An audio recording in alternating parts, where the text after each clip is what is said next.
Siyanibingelela nonke balaleli egameni lenkosi yethu uJesu Kristu. Izwi lenkosi uJesu Kristu leli olilalele njengamanje. Sithi makube kini umusa nokuthula okuvela kuNkulunkulu uBaba wethu nasenkosini uJesu Kristu. Kubo bonke abantu abalalele njengamanje sizocela ukuba sonke sibe namaBhayibheli ukuze sonke sizofunda kanye sibe nokuqonda imibhalo engcwele njengoba sifundiswa nanjengoba ishunyayezwa njengamanje. Kulabo abangenawo amaBhayibheli sizocela ukuba ni-download amaBhayibheli kuma mobile devices enu, ama-laptops noma ama-tablets noma ama-cellphones kuma app stores ukuze sonke sizofunda kanye sibe nokuqonda imibhalo engcwele njengoba umoya ongcwele esifundisa ukufinyelela eqinisweni elingeke laguqula umuntu ngokuqonda kwakhe, izwi elinguJesu Kristu oyinkosi nomsindisi empilweni zethu. Kubo bonke abantu abalalele, kulabo abalalele abafuna ukubhabhadiswa egameni likaJesu Kristu ukuba uthathe imininingwane oyibonayo escreenini mawubukele noma ulalele. Kulabo abalalele izoshiya imininingwane. Nalabo abanemibuzo mayelana neBhayibheli ungenakho ukuqonda indlela ekumele sihambe ngayo simkhola uNkulunkulu ngomoya nangeqiniso. Nalabo abanofakazi, inkosi uJesu Kristu isikunikile ufakazi ukuba uthule kuzo zonke izindlebe ezilalele ezimisele ukufinyelela eqinisweni ngofakazi bakho. uNkulunkulu evumile wakunika ufakazi, wayithinta inhliziyo yakho, wakunika isibindi ukuba ume uthule ufakazi akunike bona. Ukuba uxhumane nathi kule mininingwane ngizoqala ngishiye email address ethi izwilenkosi.ujesu.kristu@gmail.com, izwilenkosi.ujesu.kristu@gmail.com, noma i-cellphone number noma i-WhatsApp number ethi 066 566 9245, 066 566 9245. Balaleli, izinjumayelo zonke ziyatholakala ku-YouTube lapho ungahlala khona phansi uphethe iBhayibheli ulalelisise, uhlole kube ngabe lokhu okuzwayo ngamadlebe akho umoya ongcwele uyakufakazela yini, njengoba konke ukushunyayezwa la nesifundiswa khona kufakazelwa umoya ongcwele ngembhalo engcwele iBhayibheli. So ku-YouTube uzosearcha uthi izwi lenkosi uJesu Kristu, usubscribe, upress the notification button, usharishe ne-link kuzo zonke izihlobo zakho nabo bonke abantu obathandayo, ikakhulukazi labo ohlanganyela nabo ngaso sonke isikhathi.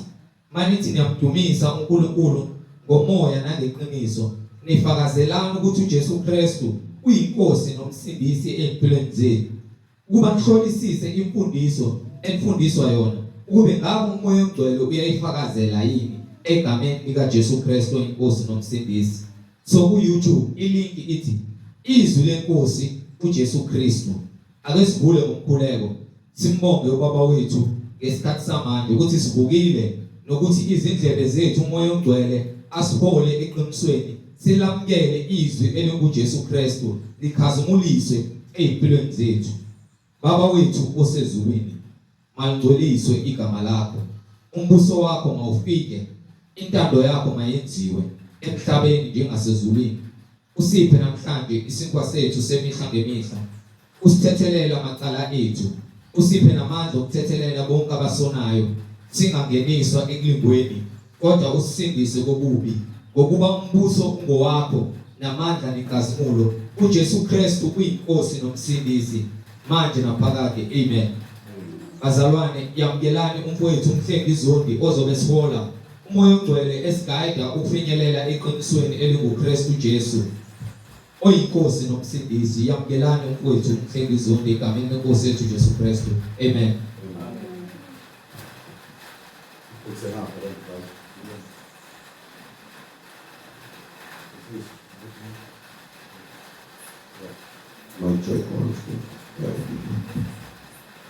Ngibingelela bazalwane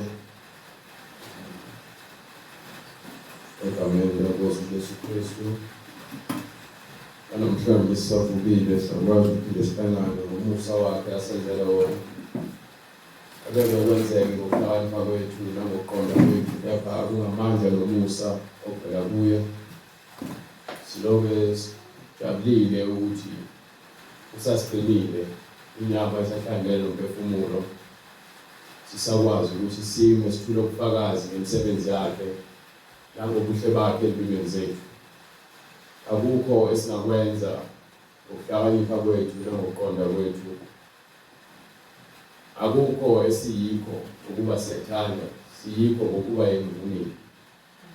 Kanjalo-ke nokuphila kwethu kusezandleni zakhe ukuze siqonde ukuthi yena ungumnini mandla onke. So akukho nokodwa umuntu anakho okungokwakhe ngamandla akhe, ngokuba kuvume uNkulunkulu ukuthi wena ube nakho lokho nakho. So kumele lokho yikho la kunikele uNkulunkulu ukuze akhazimuliswe empilweni yakho. uNkulunkulu uyathokoza uma sizozinikela kuyena ngakho konke siyikho, ukuba uyena ovumile ukuthi sibe nakho konke sinakho nalokho sibe nakho. Manje-ke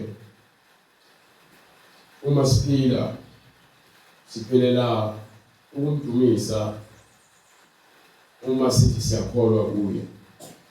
Ukumdumisa kusho ukuthi-ke njalo sihlala kuye, sihlangane ngaye, siphile umoya wakhe. Umoya wakhe okwazi ukuthi uhlanganisa abantu babe lizwi linye, kungabi khona ozifunela okwakhe, kube uyena ohlanganisayo abantu bakhe ngokuqonda kwakhe. So siyambonga uNkulunkulu ngamandla akhe empilweni zethu, ukuba yena uthembekile, akaguquki, akashintshi. Nakhona bonke abafuna ukuphila nokuhlakanipha uyababiza ukuthi abeze kuyena, bazocela kuyena. Uthi kepha mabangangabazi ngokuba uma bengabaza ngebathole lutho. So uma siza uNkulunkulu inhliziyo zethu zingabokhululwa ekutheni zimfune ngokweqiniso, ukukholwa kwethu endleleni kuzofana nento eyize lezo. So simele uma siza uNkulunkulu size ngenhliziyo ezivumayo ukuthi uNkulunkulu uyena osolayo, uyena osiphethe, uyabusa. Uma-ke uNkulunkulu engasabusa empilweni yakho, kusho ukuthi wena usuyazibusa. Siyayazi impumela sonke. Kepha-ke labo asebekholwa benokuqonda noma behamba endleleni, kuyafika izikhathi zokwesaba, nokusakhiswa, nokuthukwa, nokuzondwa. Uthi uMoya Ingcwele incwadi yaMathewu isahluko 10 sukela kuverse 26. Ngakho-ke ningabesabi ngokuba akukho okusitshekelelweyo okungayikwambulwa nokufihliweyo okungayikwaziwa. Nayo indaba iphinda enye incwadi lapha kwincwadi yokuqala kaJohane isahluko 5 or 4. Isahluko 4, incwadi yokuqala kaJohane isahluko 4, verse 4 to 5 and 6. NingabakaNkulunkulu nina abantwanyana. Ibambe lapho-ke ngifuna niqonde lento le. Yabo le verse le ngifuna manje sihlaziye imbhalo, sike sibeke ukushumayela, sike sihlaziye imbhalo namagama aseBhayibhelini asetshenzisiwe, kepha esho into eyodwa. uNkulunkulu ngithi incwadi yobufakazi le. Bonke bakhuluma izwi elilodwa, angikhathali ukuthi ngabe ubani. Bakhuluma izwi ngoba bakhuluma izwi kaNkulunkulu. So uma abapostoli uJesu sebanikile amandla wabagcwalisa, sebenobufakazi. Abapostoli bonke bakhuluma into eyodwa, baphinda into eyodwa. Ayikho into entsha abayikhulumayo. So uma ehamba efundisa eKorinte naseGalatia nabona bonke abachithekile umhlaba wonke batshelwa into eyodwa ukuba bahlale ngokusathane indaba ukuthi uNkulunkulu uthi abantu abagweme usathane nayi indlela yokugwema usathane iphela lapho uyakholwa uNkulunkulu nayi indlela ezosindiswa so uJesu sasinaye wasitshela lokho so baphinda amagama uJesu wakhulumile ayikho into entsha abayikhulumayo mhlawumbe engazi ukuthi izokwenza kube khona umehluko uma ukuthi ke bonke abapostoli bakhuluma banokufakaza eBhayibhelini kwangeke kwenze umehluko ngoba bezophinda phinda into ayodwa so uma lithi iBhayibheli ningaba wait stop rushing amen bahamba amahosi athoma mashaka gijima kakhulu uma lithi iBhayibheli emlomeni yababili nabathathu izwi malipheleliswe ukuthi ngobufakazi babantu ababili nabathathu izwi malipheleliswe uma mina no Vryheid nomfowethu uMesulu sibona umuntu la ebulawo bese ke lo muntu esebulewe sihambe sisotshela abantu noma sothula ubufakazi enkantolo ukuthi lo muntu usambona bembulala ngeke azakhuluma amazwi ami exactly kuba ngikhuluma but uzokhuluma ngendlela naye abona ngayo kepha ubufakazi uzobe esho izinto ezenzeka kulento le eyenzeka isikhathi kula umuntu so lo bufakazi bese kuphelelisiwe ke kuthiwa hayi lo bufakazi kuphelele bese yaqhamuka uNkosi emva kweminyaka u5 athi uzothula ubufakazi ngento eyenzeka athi engekho athi kepha wayekhona noma uyazi uzokwazi kanjani into ongenabo ubufakazi ngayo yini ozoyikhuluma uma ukuthi ubufakazi bakho kuzophikisana nabantu abathathu bekade bekhona bebona wena ufike uzosho okungekho noma uzothula ubufakazi bakho bakholwa abaningi kepha ubufakazi balaba yilo yeqiniso because kunobufakazi babantu abathathu wena uwedwa akekho ubufakazelayo so ubufakazi bakho kufike ingakho ke nakumthetho kaMoses uma kuthiwa umuntu ebanjiwe njengo lo mfana lo wathuka uNkulunkulu wezalo endlini yaJuda wayesekuthiwa kathathwe walethwa ke enkamba waqale wavaleka kwathiwa uzokwenziwa ngaye uNkulunkulu wayesekhipha isikwele watshela uMoses kwasekuthiwa bonke abamzwile abeze bazombeka izandla kube ibona abamzwile bazombeka izandla yabona kuqala bese bembeka izandla mase ke kuba yibona abazothatha amanje eqale bamgcobe ukuba bona bawufakazi ukufakazelana ukuthi bambonile so umthetho ohamba kanjalo manje na ke sekuba yizwi lofakazi ababekhona noJesu esikholwayo ukuba lezi leli elabantu ababona zonke izibonakaliso so uJohane uMateyu uLuka Jakobe Petro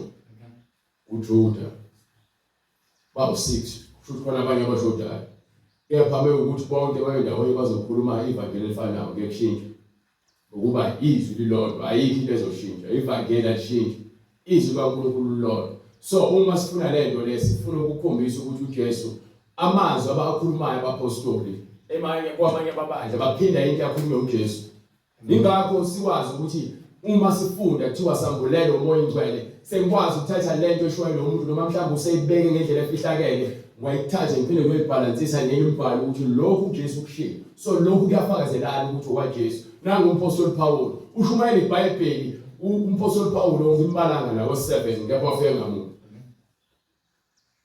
ufika emva kwabo abapostoli sewona sebeqedile ukuba noJesu esehambile uJesu umpostoli Paul usesukela abapostoli yena umzindeli kepha uJesu uyafika empilweni yakhe manje bese fika uJesu umtshela ukuthi awuhambe uyofunda lencwadi leyo yezenzo sahluko 9 izenzo sahluko 27 from verse 14 ngifuna nje ukuyifunda word for word bese siyabuya size la kepha emva kwesikhathi ngizwile ngithe ishini wathi uzuthuma 27 change sahluko 9 from verse 1 ngase ngithi sahluko 28 wena ubambele yokugcina futhi bonke nalento kokuqala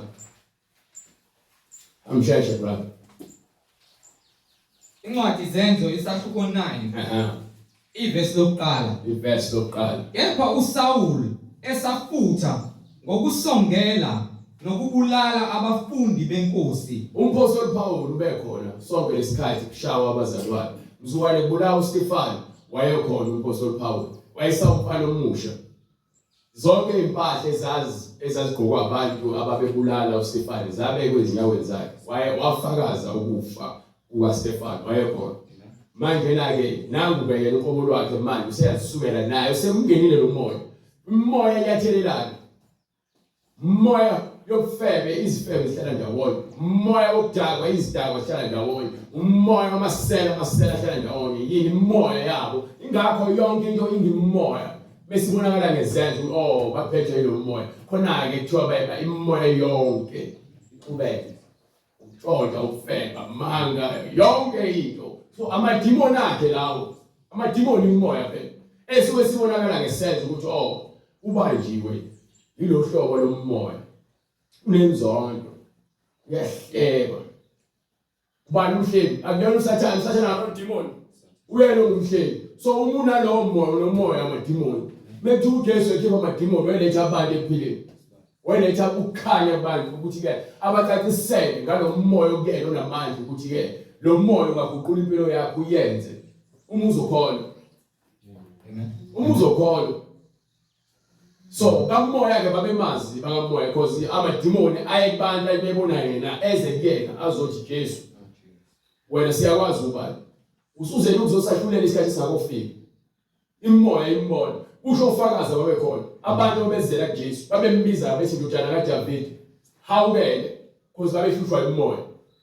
Ngakho ke imoya eminingi esibambayo thina eyenza ukuthi sibe igqila zesenzo esibi mesekele ithi enye incwadi uma umuntu ekhishiwe imoya noma amadimoni ekhishiwe umuntu ahamba azulazula angayithola indawo yasala indawo ekhuthululiwe batyanga fakwa fenisha yanga fakwa umuntu phakathi ukuthi ahlala ayahamba kuye libuye liyabuya idimoni lizobheka ku empty bese lihambe liyobiza amanye amadimoni fike libuye madimoni ofele bekuthi ububhema ugwayi sekubuya lotshwala lofele lomntonje laqamba amanga lokuzonda nokuzonda wena ukulahlekelwa uqonda ekhanda lakho nokuphila ngenxa yokuthi lemoya besibuye kuya yonke bese uvela umuntu aphenduke into ongayazi uze kufike lesiphetho lapho khona esefuna ukuzibulala ucabanga ukuthatha ukuphila kwakhe because ubona ukuthi yonke lento eyenzakala ezweni ingaphezulu kwakhe kanti imoya le ithebe ibuya uyivela izoqeda ngayo because ifice leyo ndluleyo kungekho umuntu phakathi njengoba kuthiwa le ndawo leyo itempeli likaNkulunkulu ophilayo ukuthi nekhishwa amadimoni kufanele kungene uNkulunkulu bese ingenile uNkulunkulu amadimoni awasana ndawo ngokuba yesekuphela ulizwi kwena so manje uzothi usindisiwe but bese ukhelelana nale ncwadi le usindiso lakho alinasebenzi because umuntu okhelelana nale ncwadi nokuthanda uNkulunkulu ugcine sesihambela ngokucabanga kwakhe nangezingane ngoba usekubuya leya moya leya ekukhumbuza lesayidlela ezindala ukuzihamba so ngaleyo ndlela leyo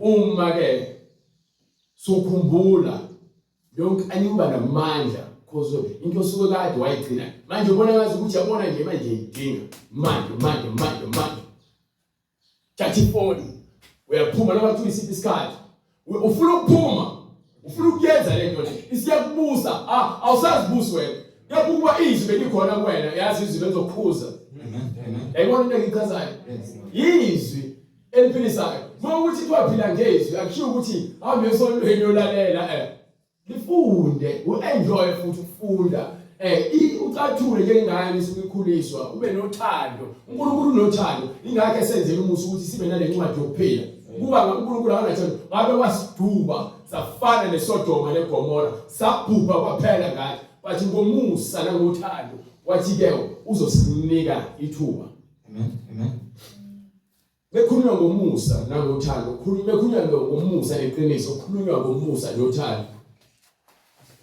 Ngakho ke umpostoli Paul nangu ke uyazifakazela. Kepha uSawuli esafutha ngokusongela nokubulala abafundi benkosi. So uxolisa ukuphazamisa. Lokho kwenzakalayo njengoba imibhalo isho uPaul wayengekho kuyaphuthiswa uyafika ke. So uPaul izincwadi azibhalayo uzibhala ngaphezulu kwabanye abapostoli. Kepha umsebenzi bebeyenza umuntu oqala ukushumayela uPetro. Kwincwadi ezenzo kuyabonakala uPetro futhi enza imisebenzi eminingi. Mase ke uvela umpostoli Paul kule ncwadi le.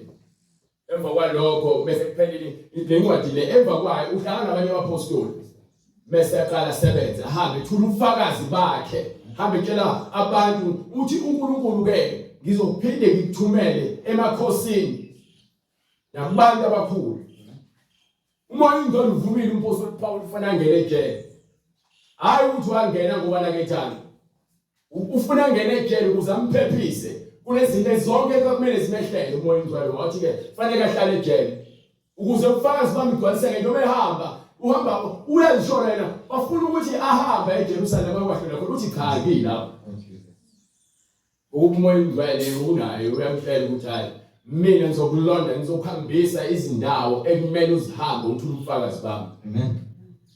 Ingakho efika nabo King Agrippa afika athi ubufakazi bakhe kubona aze athi King Agrippa yazi cishe wangigqugquzela ukuze nami ngiphile ngiphenduke ngumKristu. Athi bekufanele ukuthi wonke umuntu agcine ephendukile ngaphandle kwalezibopho ezikuningi. Yena ukhululekile ngaphakathi, ukhululekile kamoya, uboshiwe emzimbeni. Ungaboshwa lemhlabeni but mawukhululiwe kuJesu, ukhululiwe ezulwini. Izibopho nje, indlu nje yakhelwe wena ukuthi ugcine lapho ngesenzo esenzile. Sebekwahlulela ngento oyenzile ngithi. Wonke umuntu wahlulela ngento ayenzile. Kepha umoya ingcwele uthi mawuzivuma manje, ngobethi mfune manje salokutholakala. Uma uvuma manje, wena uthethelele ngaphezulu kwabo bonke abantu abagwebile ngokuba bona azange bamvume lo mvumile wena. So izibopho zasenyameni ezasenyameni. But lezi ezakamoya lezi inkinga. Ingakho ukuthi Yesu athi ukubophile emhlabeni uboshiwe ezulwini, nokukhululiwe emhlabeni ukhululwe ezulwini. Even noma ke sivumelana ngento noma siphikisana ngento, uboshiwe emhlabeni uma sithi asivumelana nasezulwini asizwani. Uma singazwani emhlabeni singafuni ukukhulumisana siboshiwe sobabili. Uma ngithi mina ke hayi ngiyafuna ukukhulumisa bese ngiyaxolela noma kuthiwa wena ufuna ukuthethelele wena uboshiwe wedwa mina ngikhululiwe ngokuba ngivumile ukuthi ngenze lokho okufanele. Yabo? Ukuboshwa kamoya kuyinkinga kuphela. Because unomoya ofuna siphilele kumnyama and ke ukudinwa nenhliziyo embi nokuzonda ubumnyama lokho kwakubusa amaJuda efuna ukubulala uJesu. Kwakuyinzondo ubumnyama nomoya ayibiza umhabona ngena kuyona. Kepha uSawuli esafutha ngokusongela nokubulala abafundi benkosi. Yes sir. Waya kumpristi omkhulu. Wayeseka umpristi omkhulu. Wacela kuye izincwadi zokuya eDamaseko emasinagogeni kuze kuthi uma efumana abantu baleyo ndlela abesilisa nabesifazane abayise eJerusalem beboshiwe. Kepha ekuhambeni kwakhe esesondele eDamaseko kwambaneka masinyane mhlazonke ukukhanya okuvela ezulwini. Wawa phansi emhlabathini wezwa izwi lithi kuye, Saul, Saul, ungizingelelani na? Kulukhuni kuwe ukukhahlela ezinkandini. Wayesethi ungubani Nkosi? Yathi mina nginguJesu omzingelayo wena. Kodwa vuka ungene emzini uzakutshelwa lokhu omelwe ukukwenza.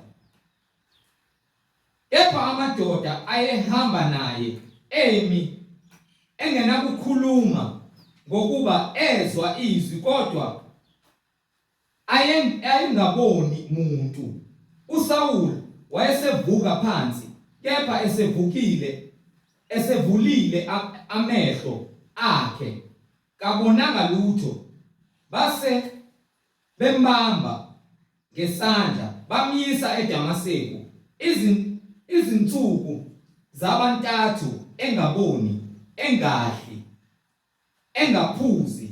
Kwakukhona eDamaseko umfundi othile igama lakhe lingu Ananiya. Inkosi yathi kuye ngombono, Ananiya. Yena wathi, ngikhona Nkosi.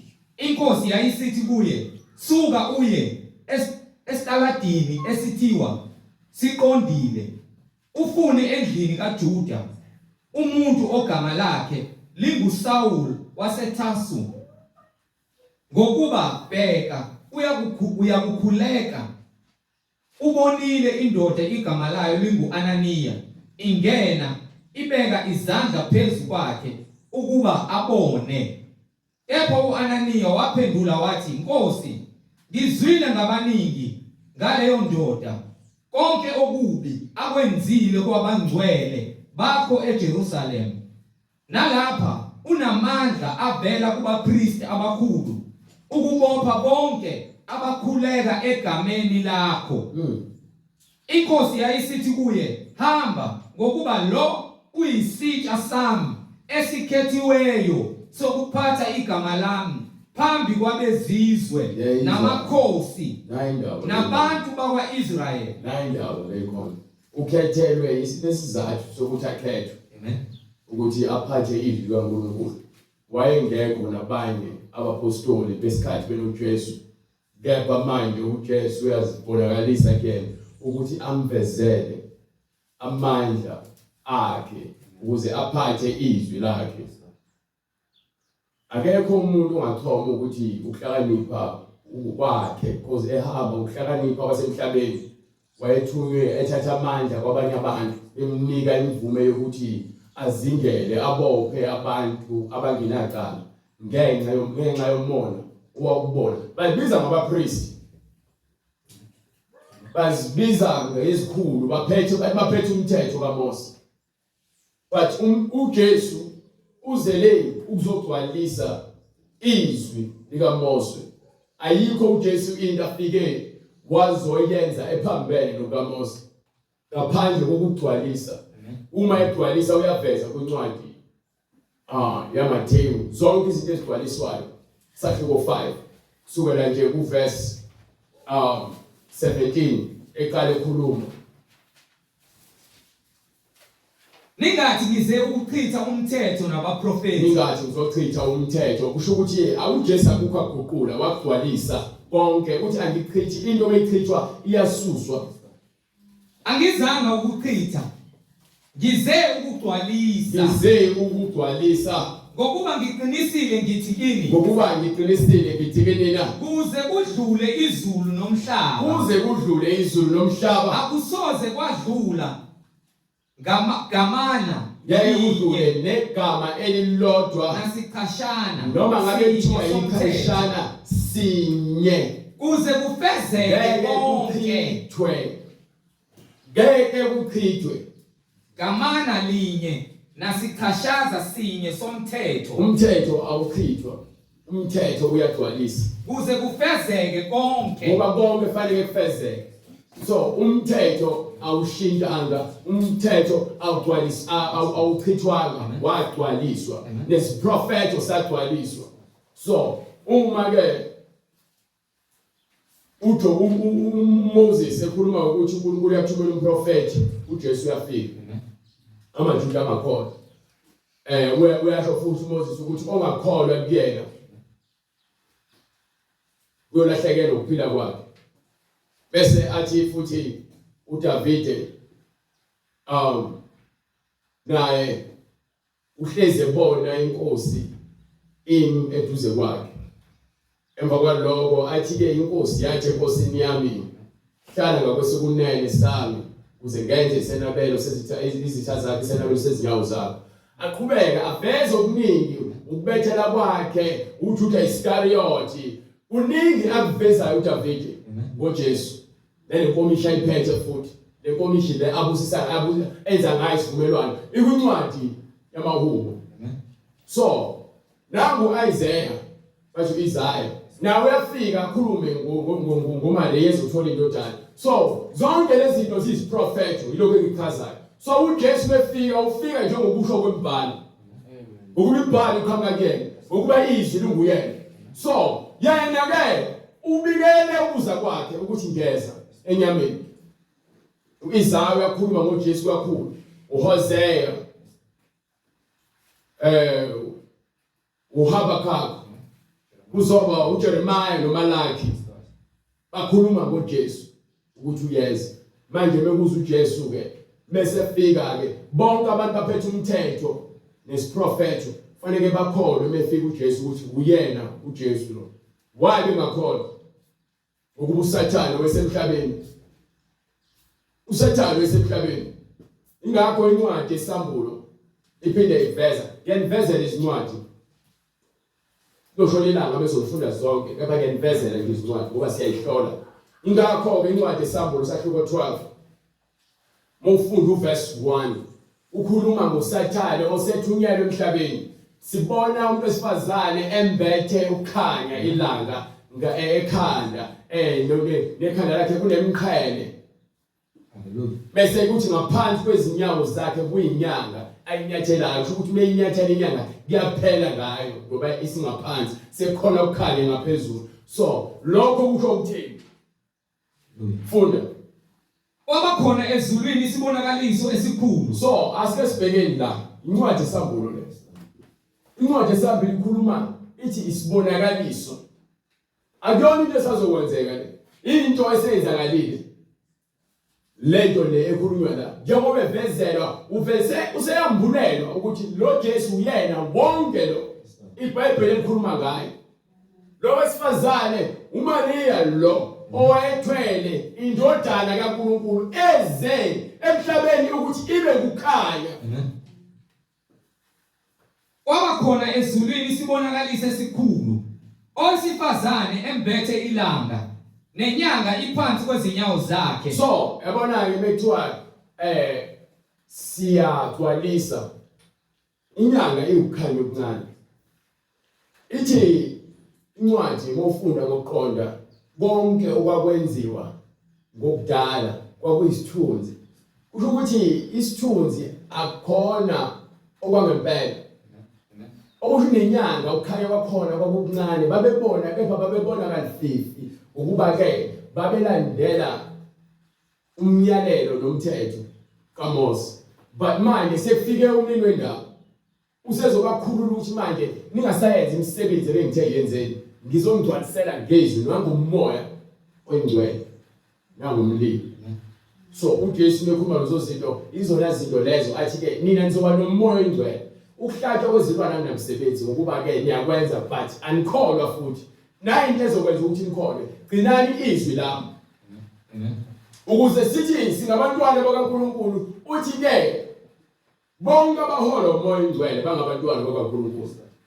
Ehlale uJesu wayedwala ngokwemsebenzi abayenza ukuthi uma ethi enzani lokhu babekwenza.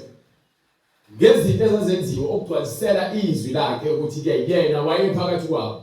Phakathi manje ufuna ukuphila kuthina ukuze sigcwalise ukuphila kwakhe kuthina. Ingakho eza enyameni wazophila ukungcwele wangawona waze wahamba wayekufeni kwasesibhambanweni wakhazimula wavuka. So manje ke njengoba sikhuluma ngalezi zinto sikhuluma ukuthi inyanga le esingaphansi kwenyawo iyona lezogcwalisa sekuletha ukukhanya njengoba isifazane embethe ukukhanya inyanga esingaphansi kwezinyawo zakhe.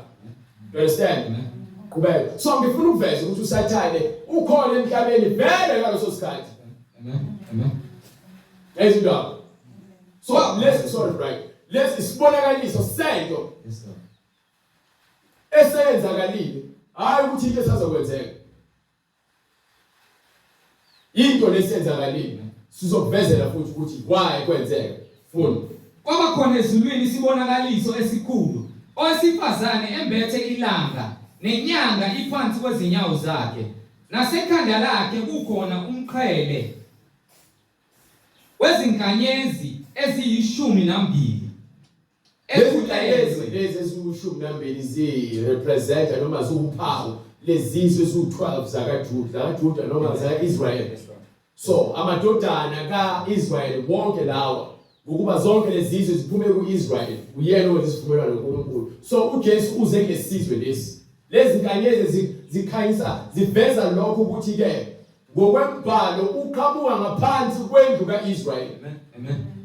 Lezo lonto leyo kubeka ekhulelwe wakhala enemihele esikwa ngobuhlungu bokubeletha wabonakala esinye isibonakaliso ezulwini. Laleli Bible manje lithi akasakhulumi ngesibonakaliso esifanayo nalesi. Usethi manje kwase kubonakaliso esinye isibonakaliso futhi ezulwini. So lezi zinto lezi ezakamoya. Amen. Sekwe enye futhi manje le event esithatha indawo ezulwini.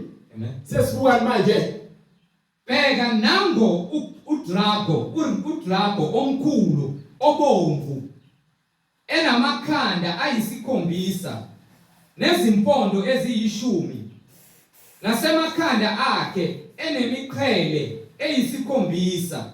Umsila wakhe wadonsa okwesithathu kwezinkanyezi zezulu. Yini izinkanyezi zezulu? So umephuma usathana akaphumi yedwa.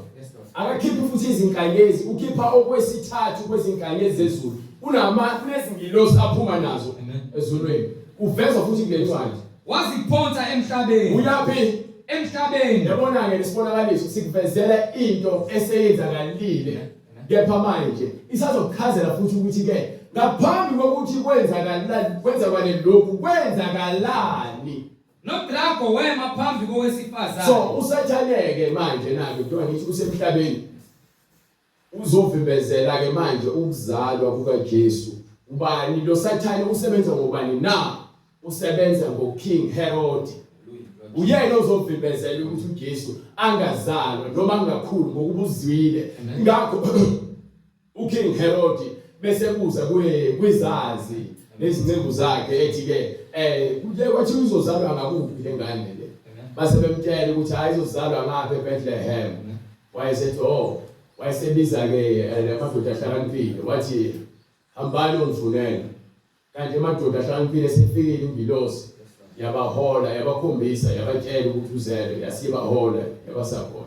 Bese befikile khona ithi lifike izwi kubona sebembonile uJesu bamkhonza bamnika izinto. Bese lithi ningasaphindela ngale ndlela le ngihambe ngayo, ningasaphindela kuKing Herod. Usindiswa indodana kaNkulunkulu. Ingakho ke usathane esebenza ngomuntu ukuze afeze uKing Herod wengazi ukuthi yena ngalesizathu uKing Herod wengazi yena ukuthi ke lento ayenzayo ubusathane. Ngokuba usathane bekusebenzisa ukwenza ungaboni usathane kuwena. You understand? So manje uKing Herod la ugcwalisa amandla kaSathane. Yena ukhalela isikhundla sakhe sobukhosi basemhlabeni. You understand? Usetshenziswa loyo ukuthi yena angaboni. USathane besebenzisa asiboni. Siyaphila siyenza izinto. Asiboni. Bathi khona abantu abakukhanya phambi kwethu umoya ongcwele abalethile ukuthi bazosikhombisa ukuthi lesenzo asikho isidingo sokuthi akutshele ukuthi yena kumele ungayenzi. Uyazibonela. Noma siyakhuluma nawe uyazizwela. So iBhayibheli lenza the same thing wona wonke umuntu olifundayo. Umoya ongcwele uyakuvezela. Isinqumo sikuwena. Uthando lukuwena. Intshisekelo lukuwena. Uthi kumina kuqela ngizakukunika. Ngeke ucele ubhekele uhamba uthi ngiyacela.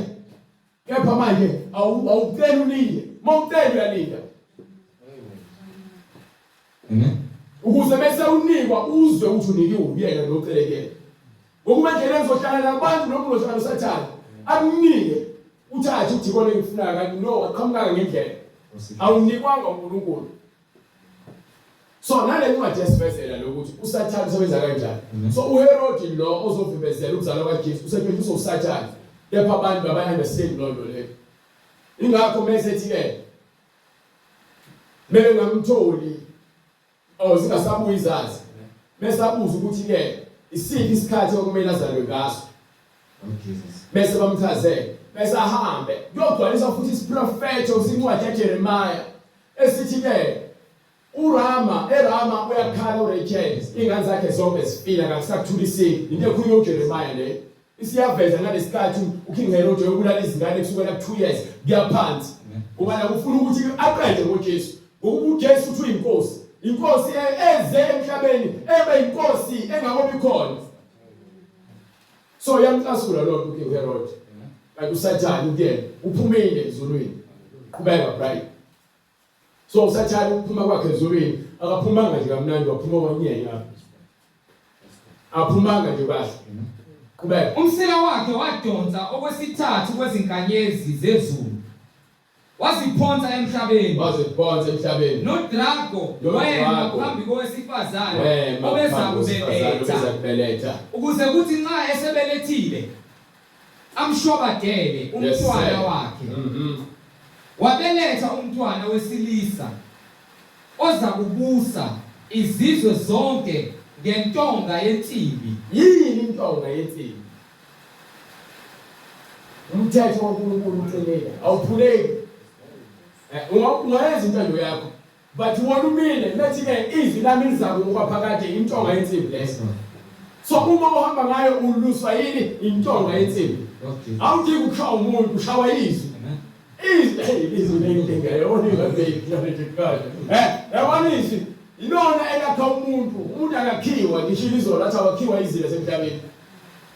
Uma uhamba kakhulisa kufundisa indlela lokho kufanele ukwazi but uma sekufike izwi njalo ukuthi ngeke ngibhabhadise ingane ngalo ayazi ukuthi ingane encane babhadisa umuntu selifikile izwi ke selifikile sezosebenza ngokusekwazi kwahlukanisa umuntu lokufa useyazikhethela ukuthi mina ngifuna ukuhamba ngentonga noma ngentonga yensimbi so ngifuna ukuphila ngezi ngeke ngiphenga ngene ngabe ukuthi ngibhabhadise besithi isikhulile sithi angisikhethelanga kwakushumana noma ke angazi ngabhabhadiswa kanjani kusho ukuthi ke ayazi bengakwazi lutho ngesikhathi kwenzeka lezi so emaromeni kuyenziwa babhadisa ingane nakwamanye amasonto sengibonile ngezwe kuthiwa abazi fafazi ingane ngamali babhabhadisa ayikho lo nto kufa lo usathane usebenza ngendlela eziningi like nje ungena esontweni afika fa imfundiso ijatshulelwe engazi ukuthi iyaphila lokufundisa kwefika ingeke eBhayibhelini akhulume ngesisoka ahambe ukufundela ukuba umfundisi ukuze nje abuye abulala ibandla atshela abantu ukuthi kulungile lokho abakwenzayo mabakwenze uNkulunkulu akasabheki lokho ngiyayibona yancwadi mema focus kuleyo ncwadi leyo wonke umuntu owenza leso sense kuyohlezi kukhomba ngencwadi lo musumthazela athi no umfundisi wami ngwani futhi yena wakele esikoleni unesitifiketi ukuba njalo mema uyekela ukuphomela ngezinto anazo ukuze wena uzokholelwa kuyena so bese kuyala ukuthi mina ngifundanga mina angizange esikoleni ngoba mama ngikho bathi why esikoleni ngithi cha adani la ngeke ngishumayeza abantu ukhulume konke sonokhuluma umuntu mo understand umoya kaSathane uyakhuluma ufuna ukudiscourage ukuthi wena usaba ukuthi hayi ngeke ngikhulume lelo phambi kwabantu ngoba mina ngifundelanga noma ngoba abantu begezi bezokhonza futhi mina ngempela ngithunywana lalela uNoah 120 years kwaba indlu yakhe kuphela lonke izwe lapho so angikhathazwa ukuthi ke angiconvince abantu ukuthi beze emzoleni ngishumayela ivangeli ilona mase ngilishumele kanjena ngiyongqhubeka nale ngqondo le ngeke ngize ngikhathale yabo bese ngikhathalele ukubona abantu beza noma behamba kubuhlungu vele ukubona umuntu esekhanyiselekile bese aphinda flathele futhi ukuba nje lazi iBhayibheli lithi ngokwenza leso senzo kubuhlungu lokho kepha uma ungakona amkela ivangeli akubuhlungu kepha ngiyazi ukuthi nakhona ngiyazi uzokwenzakalani kulowo nganamukelanga kepha lize lisho iBhayibheli alisho ukuthi ngeke aze agwetshwe ongenayo umgcwele bathi lithi bekuyoba ngcono ba bongazanga lutho kunokuba utheso wazi bathi ke bonke ongenalo iqiniso kesikokwenza usazoya ukufa kokuqala ukwenza inkani ukufa kokuqala isono ukufa kwesibili ichibilo lomlilo so uma ufa manje uma ngifa manje ngifele sonweni mina ngifile vele ngihamba so uma ngifa sengiyothatha ngiyobeka kwabafileyo esihokweni. Bese kwahlulelwa ngiyathathwa ke sengiyophosa ethumeni lomlilo. Ngoba lisho njalo iBhayibheli lithi ukufa kwesibili ke lokho. Ubusisiwe kwamukele ukuvuka kokuqala ngokubukufa kwesibili ngeke kusabana amandla kuyena. So uma sowufa kwesibili amandla uyaphucwa konke yofakwa lapha ethumeni lomlilo. Lapho kuthiwa ke uyofa uhlushwe okwangona phakade ukumphefumula ukufa. Inyama iyafa lepho umphefumulo wakho ngeke uzufe. So mawulapha ya uyobe sowusha.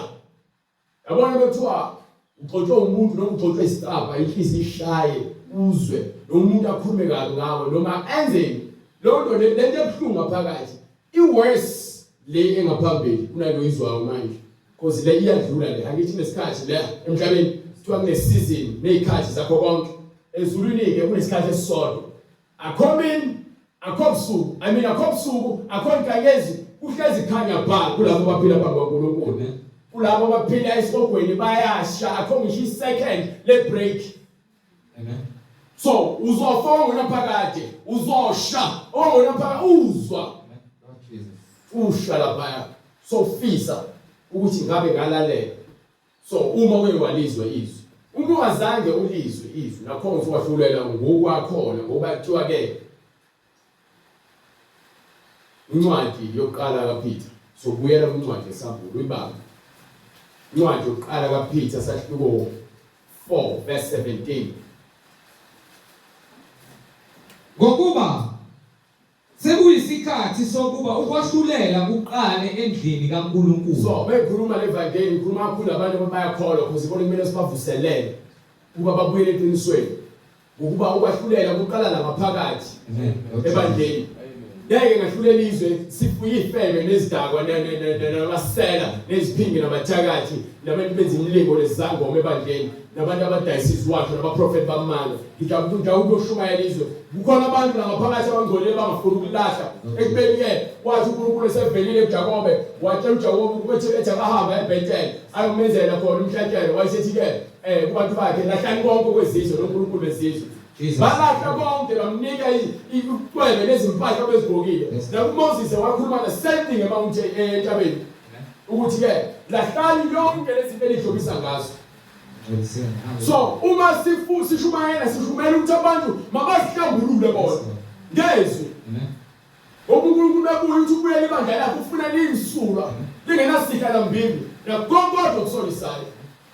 So ufundi useqeda lapho ngokuba sekuyisikhathi sokuba ukwahlulela kuqale endlini kaNkulunkulu. Yes sir. Kepha uma kuthathela kithina uma kuthathela kithina kuyakuba yini ukuphela kwabangalaleli ivangeli likaNkulunkulu na? Lezo lonto leyo ingakho ke le ncwadi le igcizelela ukuthi ke fanele iqale kulungiswe ngaphakathi endlini. Awukwazi ukuyolungisa ngaphandle lapha la kumafufufu la lezi zinto lezi mase uzikhipha kumele uzikhiphele lapha futhi emafufu leseklinwe khona futhi wena uqala ngaphandle ugcina ngaphakathi. Izwi fanele iqale ngaphakathi lisuse konke imicabango nemidlinzo nakho konke okubi fanele iqale ulivumele lisebenze bese ligezile bese kuphuma izithelo so geza ngaphandle usuyaqala ugqoka uhlonipheke usuyaqala ususa konke lokho ongafunakali kuwena so yakwamukela ukuthi uNkulunkulu kwenze waphelela uphelele umuhle. Uma wasathane umumbi ngoba usathane ufuna ukuthi akuconvince ukuthi wena uzube muhle fanele ukuthuka uNkulunkulu nayi nekhaphi file nanka amaqiqa file nayi thathu udwele ethathu yeshisa yenza lokho angafuna ukugqoka bahambe ngamavest Permite ukuze lofike yonke indawo le. Oh Jesus. Ngoba iyashisa usathana ufuna ukuphumula ngenqondo. Amen. Hallelujah. Uma olungileyo esindiswa kalukhuni. Uma ke olungileyo izolonto leyo elungile esindiswa kalukhuni. Uyakubonakalaphi ongamesabi uNkulunkulu? Mawucabanga noyisoni na. Lokwenzakala ongamesabi uNkulunkulu naloyisoni. Ubuze iBhayibheli akubuzi mina. Ukuze wena ube noqondo ukuthi mina la ngiyasetshenzwa ukuthi ngiqonde. Awuqondi kuphela ngokuhamba uwena bathi uqonde la ngengqondo yakho ukuze uhambe indlela eqondile efanele wena uqonde. Ukuthi ke uhamba kanjani indlela eqondile. Ngeke ukuthi ke unoqonde ke uhamba kanjani.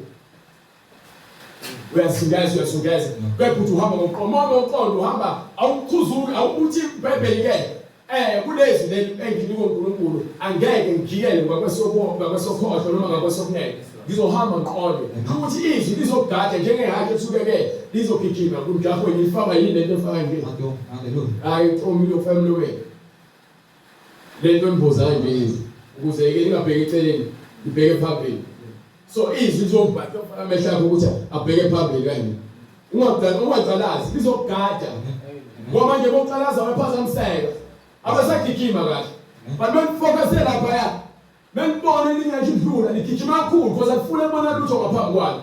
uJesu. Umncintiswano lo. Yebo hayi competition.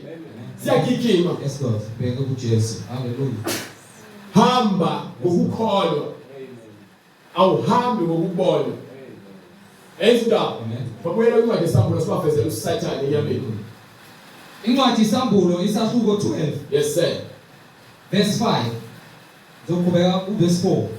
Umsila wakhe wadonswa okwesithathu kwezinkanyezi zezulu. Yes sir. Waziphonsa emhlabeni. Nodrago wema phambi kowesifazane. Nodrago wayesema phambi kowesifazane. Obeza kubeletha. Ukuze kuthi nxa esebelethile amshwabadele umntwana wakhe. Yes sir. Wabeletha umntwana wesilisa ozakubusa izizwe zonke ngentonga yensimbi nomntanakhe wahlithela uNkulunkulu. Umntwana wakhe wayesehlithela uNkulunkulu nasesihlalweni sakhe sobukhosi. Usho ukuthi manje lo Sathane akayitholanga indawo. Ube mmele umshobadela lapho uNkulunkulu wamthatha ukuze amkhusele. Awaqedi buya lapha wena ngifuna ukuchazela babone. Hallelujah. Hallelujah. Owesifazane wayesebalekela ehlane. Uyaphi ehlane? Ikuphi ehlane? Akithi phela izifika kuJoseph. Thatha umntwana uhambe naye eGibhithe ngokuba uHerod wafona. So lo mntwana uyovikelwa. Uyamsusa phambi kwaSathane. Ungakho uSathane sentasuka phela ngaye esethi ke angibulala izingane ezincane ezingalinganiselo. Understand? Yona lento uSathane kunezinto uSathane angaziboni. Yes Lord. Ezaziwa uNkulunkulu ezifihlakala. Yepha uSathane uyazazi ezinye izinto sezulwini. Yepha usebenzisa lolwazi analo ukukhohlisa nokudidisa. Usebenzisa amandla nenkohliso. Wathi methumela izazi uthi khona nami ngizoza. Ngizomkhonza. Hallelujah. Lord Jesus is the plan. So manje meseke kumele azomkhonza yini umhlasulayo afuna ukubulala ngoba phela benomoya oright oyingcwele. Kufanele athi okay ababuyanga kulungile ke uzozihlalela. Mina bengithi mina ngifuna ukukhonza inkosi hawu. Manje wayengena eCasuka. Wayebulala icriticals lezingane ezincane. Sathane. Ingakho abantu bethwala ngezingane zabo. Sathane sosengenile. Ingakho izingane ziduka abantu befike izingane. Bethathe izitutu zabantu bayodayisa ngazo ukuze bacela. Ukhohlakala uSathane uyabuza emhlabeni. Bekuthiwa ke njengoba imveza ithi kuwe uSathane obomvu. Yes Lord. Ngokamoya uchaziwe uSathane siyazi description yakhe. So umbalo obomvu nakhona uyathiwa usho ingozi. Ngoba ngisho ubona umuntu ephuma igazi kusho khona umngozi adlule kubona. Ulimele lo muntu lo. So nakhona ke uSathane umoya wakhe ubona ngesenzo sesihluku. Yes Lord. Kepha ebezenzayo khona abantu abezabona behleka kepha ke ngale emva kwakho bayizinyoka. Ngenxa yomoya onawo umuntu lo umbusayo ukuthi lena akafuni ukubona omunye umuntu ephumelela enokuthula because kuhlushwa yilo moya ongaphakathi kaSathane. Umuntu onomoya, umuntu onenkani, umuntu onolaka kungena sizathu ubuswa umoya kaSathane. Umoya obusayo hayi ukuthi wena uSathane no. Umoya obambile. Ingakho angithi uSathane umoya. uNkulunkulu umoya. Abakholwa kubona uNkulunkulu bangamadodana amadodakazi kaNkulunkulu. Uthi uJesu wena abantu abenza isenzo esibi bangamadodana namadodakazi kaSathane. Hallelujah. Babaso umoya. Hallelujah. Khamba nawo. Hallelujah. Owesifazane wayesebalekela ehlane. Wesifazane wayesebalekela ehlane. Lapho nendawo elungiselwe kuNkulunkulu. Yayizona indaba le eGibhithe uNkulunkulu uJesu wayele eAfrika phela eGibhithe leAfrika. uJesu wahlala isikhathi eAfrika leGibhithe khona esuka lapho ngako-Middle East weze Africa ezoqashisa le ndawo ebekelwe uNkulunkulu ngokuba ushile eBhayibhelini lapho masifuna kwincwadi kaMateyu uyakutshela kwincwadi kaMateyu usahluko 1 lapho noma usahluko 2 usahluko 1 esethi-ke njengoba ayihambisiwe eseGibhithe ukuthi indodana yakhe iyabizwa iphuma eGibhithe into ekhulunywe kwesiprofetho leso ukuthi-ke le nto le uJesu ufanele ahambe kanje azafika eGalile azafika eNazaretha athiwa seJerusalem yonke le nto ibhalwe phansi ukuthi kufanele abizwe ngale zinto ubhalwe phansi kwisiprofetho so njengoba uzogcwalisa izinto lezi ekumele zenzeke akanayo control uJoseph noma uMaria no Herod impi kamoya glory to God impi kamoya ingakho-ke mawufunda ngale kwincwadi yakhe isincwadi esambulo sahluko 12 verse 7 manje kwase kuba khona ukulwa ezulwini nayimpi uMikhayeli nezingilosi zakhe balwa noDraco. So asesibheke-ke manje sitheni siqala savezela ukuthi uSathane waphuma nokuthathu kwezingilosi ezulwini okwezinkanyezi. So manje sesiyavezela ukuthi akaphumanga kahle ngoba khona impi kamoya. noDraco walwa nezingilosi zakhe kepha kabaze banqoba. Yabona uSathane bengenile uqhatha abantu uqhatha izizwe. Ingakho iBhayibheli litshela sithi asili nenyama negazi. But isifune umoya ekumele ithotshiswe obanike lo ncwadi leyo. 2 Corinthians. Ncwadi yesibili kwabaseKorinte. Sahluko 10 sukela ku verse 4.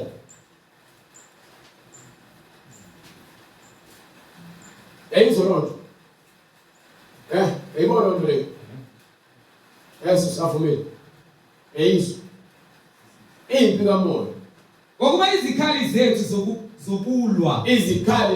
zokulwa kasizo ezenyama asili ngenyama asiphathi imbese nezibhamu asipha momsilisiwe oziphathi lezikhali lezi kodwa ngaye uNkulunkulu silwa ngezwi thina ngokuba impi ayikho enyameni impi kumoya.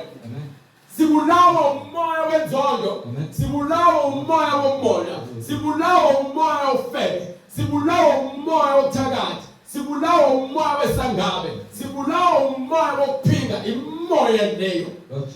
Imoya leyo. So lo moya ngeke uziphatha isibhamu, uzoyigathi ngangena ekhaya. But umele uqhamuka ngokufaka ummese. Uzungaphathi ihawu ukuthi ushaya induku kangakanani. Ngeke. Uzinqobe ishaya amajaji thoba bafundile ngithi wayebethatha imali umbhozela ishaya amaphoyisa kuthiwa abantu abekele bagade umphakathi waye kuba yibona pho baphula umthetho umoya unamandla ngitshele mina ungazikhohlisa wena uthi mina ngekhona indaba kaJesu uJesu wazonke ingakho esitshela lezi zinto lezi haleluya ukuze siqonde ukuthi besibuza ukuthi uJesu ubani lo ubani uJesu bekuzikwazi umphendula uzokhuluma ngokwenyama. Hayi uJesu wafika nabelungu awunamandla iqiniso ladala izulu lomhlaba. Olungitsheshile abelungu balethe izulu lomhlaba awukwazi abathanda baze basenhlanhleni. Baze basenhlanhleni. uJesu ngukuphila kwethu. Yes Lord.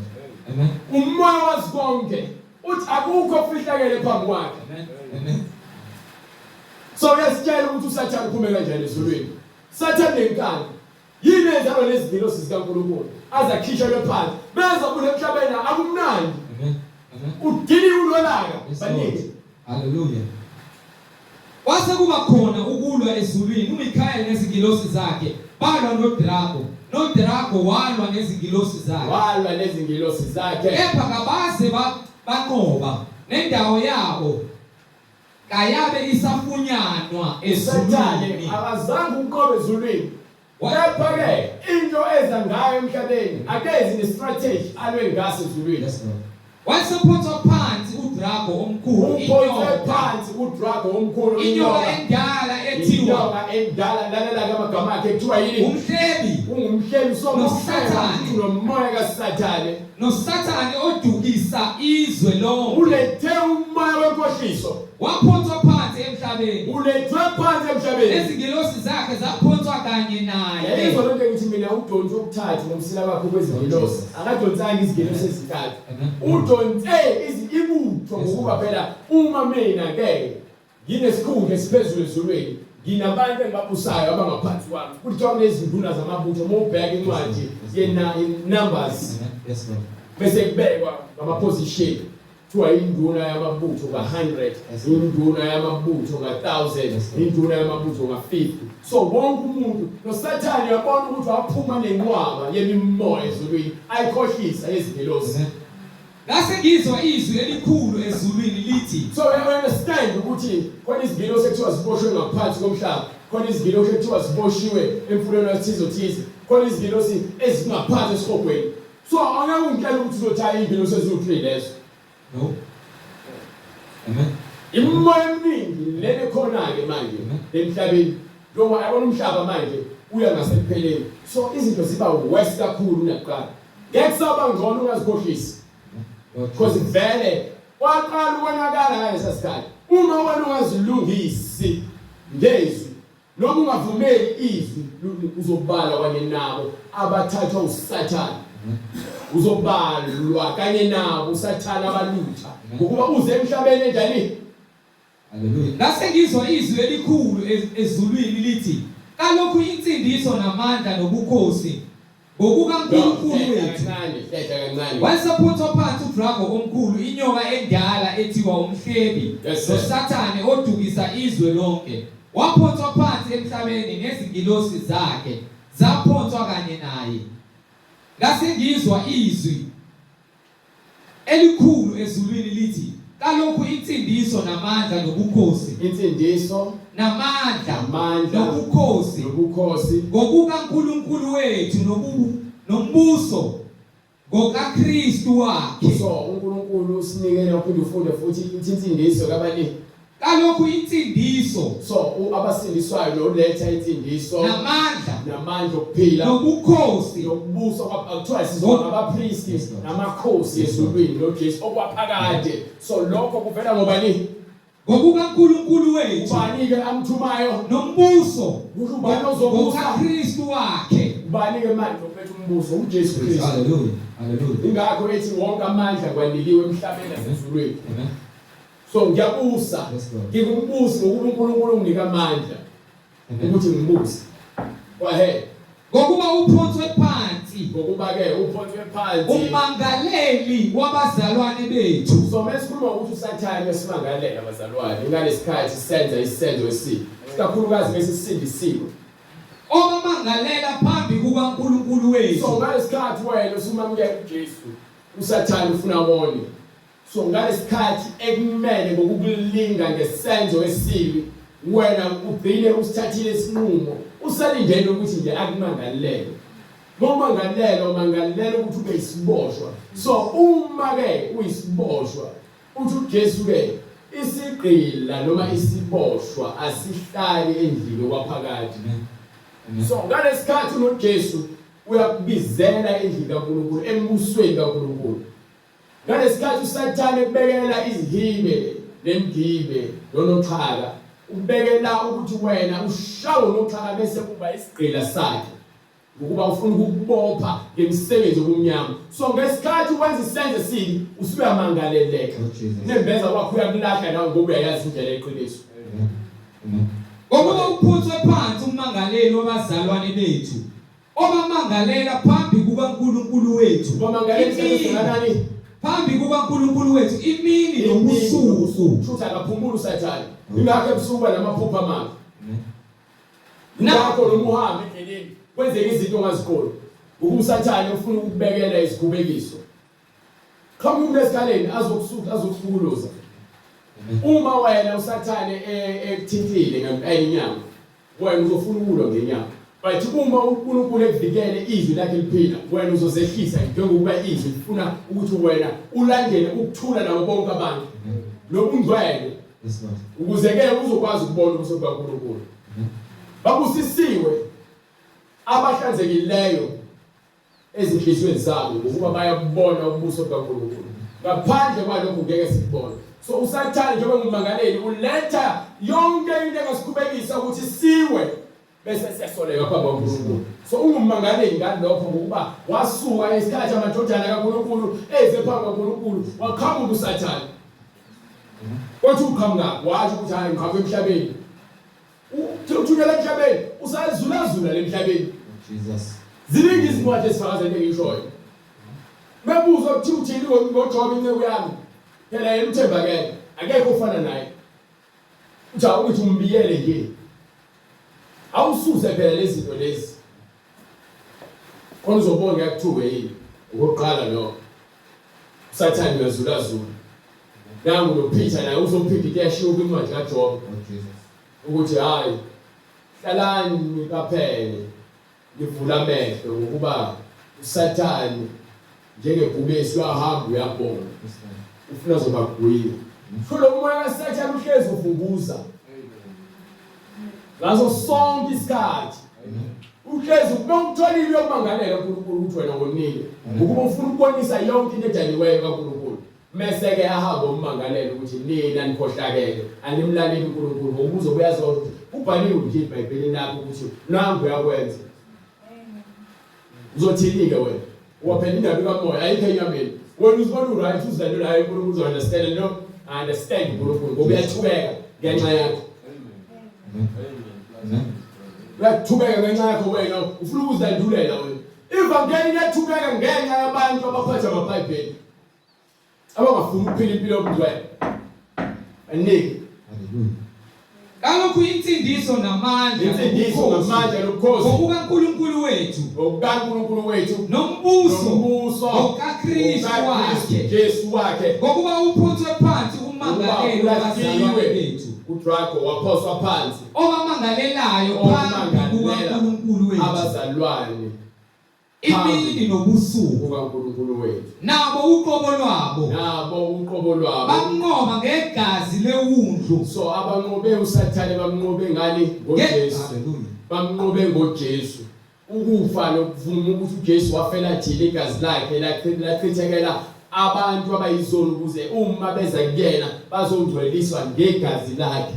So uma uvuma izono zakho usangaphansi kwegazi kaJesu uzohlanjululwa izono zakho ngegazi lakhe. Ingakho sithi uma ubhabhatiswa egazini lakhe uhlanjululwe izono bese eze kuwena njengomoya azogcwalisa kuluphawu ngisho ukuphuza iwayini ukuphuza igazi lakhe ukuphuza ukukholwa kuyena ukuthi ke yena ungumsindisi wakho. Lezi zinto esizenzi nje for ukujabula leyo kathi mhlambe isihlangene no senzisa ukukholwa. Bekuningi esingakwenza. Ngabe nathi siyabhitshoza emaclubini emathaveni. Siyaphuma sema-beach, semaphathini. Sifuna impahla ezithize. Glory to God. Uzosovukwa for isizini. Kuyabasihlahlekelo ukuthula nokuphila ophakade ngenxa nje yenjabulo eletha usathane esikhashana. Injabulo kaDisemba noChristmas kwakho kwacema ngokwesikhashana. Ungajabuliswa ukuthi ke lwamuzi baphila kamnandi ngalezikhathi ukhala ingoma kunezimoto kuvulwa khohlwa. Mina ngisuke ngizibonela ukufa ngisibe ngithule nje Jesus. Hallelujah. Yazibukela nje angifista kancane because ngiyazi uphuma. Amen. Angifisi lezi zinto engizishoyo angizishoni mina ukuthi mhlambe ungibone njengesikho. Ngikutshela nje ukuthi izinto emhlabeni bese uNkulunkulu ekwambulele konke ngamehlo kamoya uyazibonela ukufa uhamba lemgaqweni. Awungeke ubahlulele umuntu usuke sowubuka nje so uNkulunkulu esegcwalisela ukuthi ngisho ukuthini uma ngithi ezweni. So izwele lephinde lapho uyazibonela. So ingakho ke uma ubona ubesifazane egqoke kabi bezobona lo ungafuni ukuchitha ngisho isecond wathi nja bekele uSiphosi uyaxolisa because ukubona ungaxolisi kwakho uzofuna uzenza isikho ukuthi I am strong. Yeke usuphinde lokujwayela ugcina ungasaxolisi uNkulunkulu. So gcina sowubuka ke ngokuzethemba. Gcina sowuhala. Okay. Phela vele isono sisaleka kanjalo. So ingakho uJesu athi uma iso lakho noma ingalo yakho noma unyawo lwakho kukwenza ukuthi ubone khipha ihlo lakho. Akusho ukuthi khipha ke iso ungasaboni.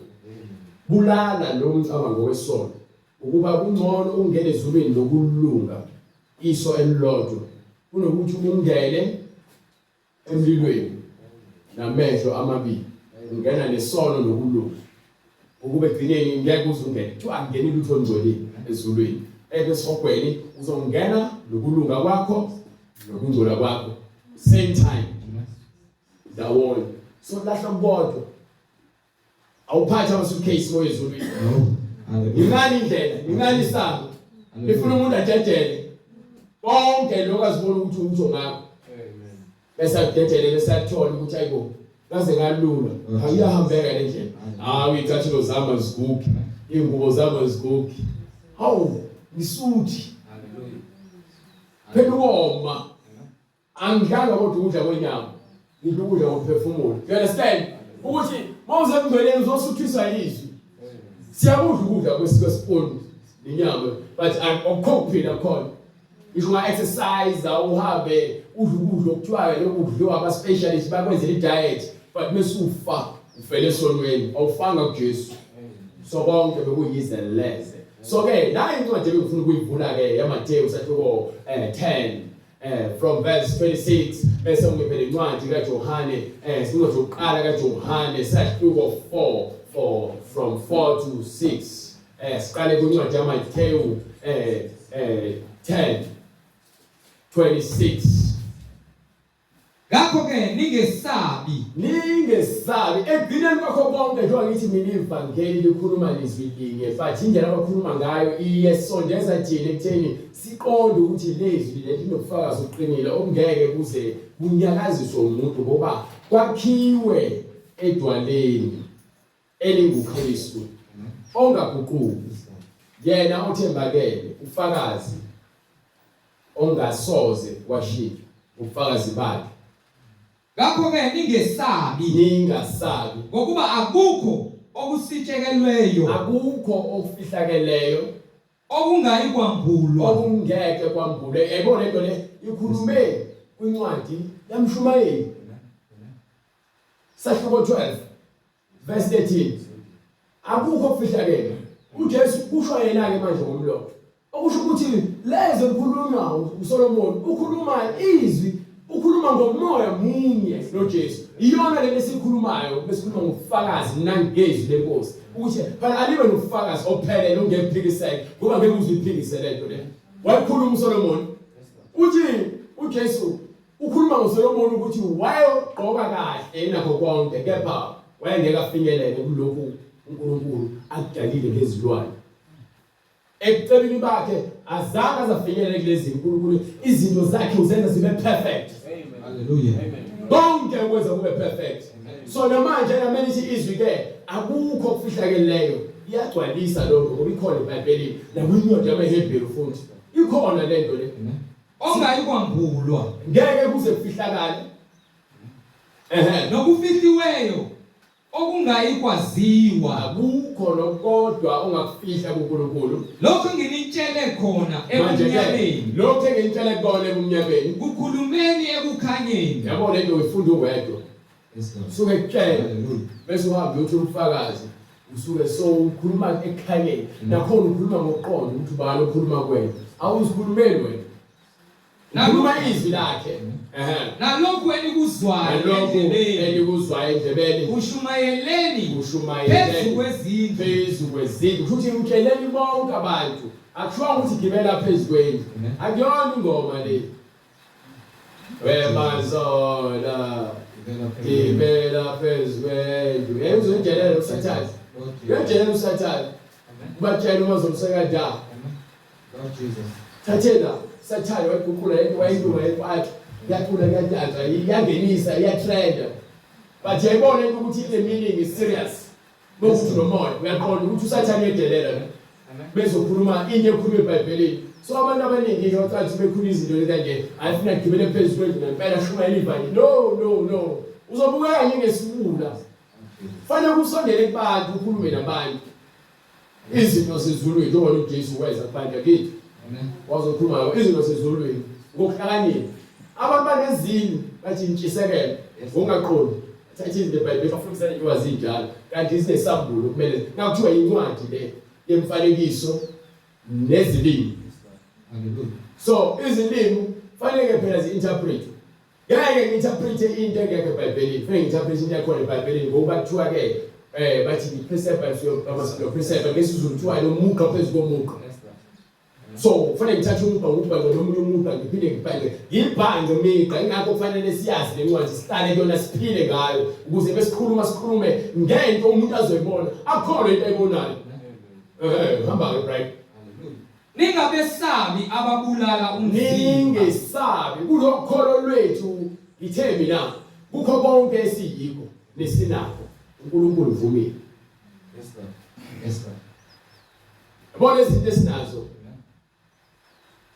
Besizinikela nalo besiyiko besizinikela uNkulunkulu. Uthi uNkulunkulu uyakusilwela. Bathi thina sifuna ukulwela izinto zasemhlabeni. Ngokuba ufuna kuthiwe yakho. Akuyona yakho. Losukhona.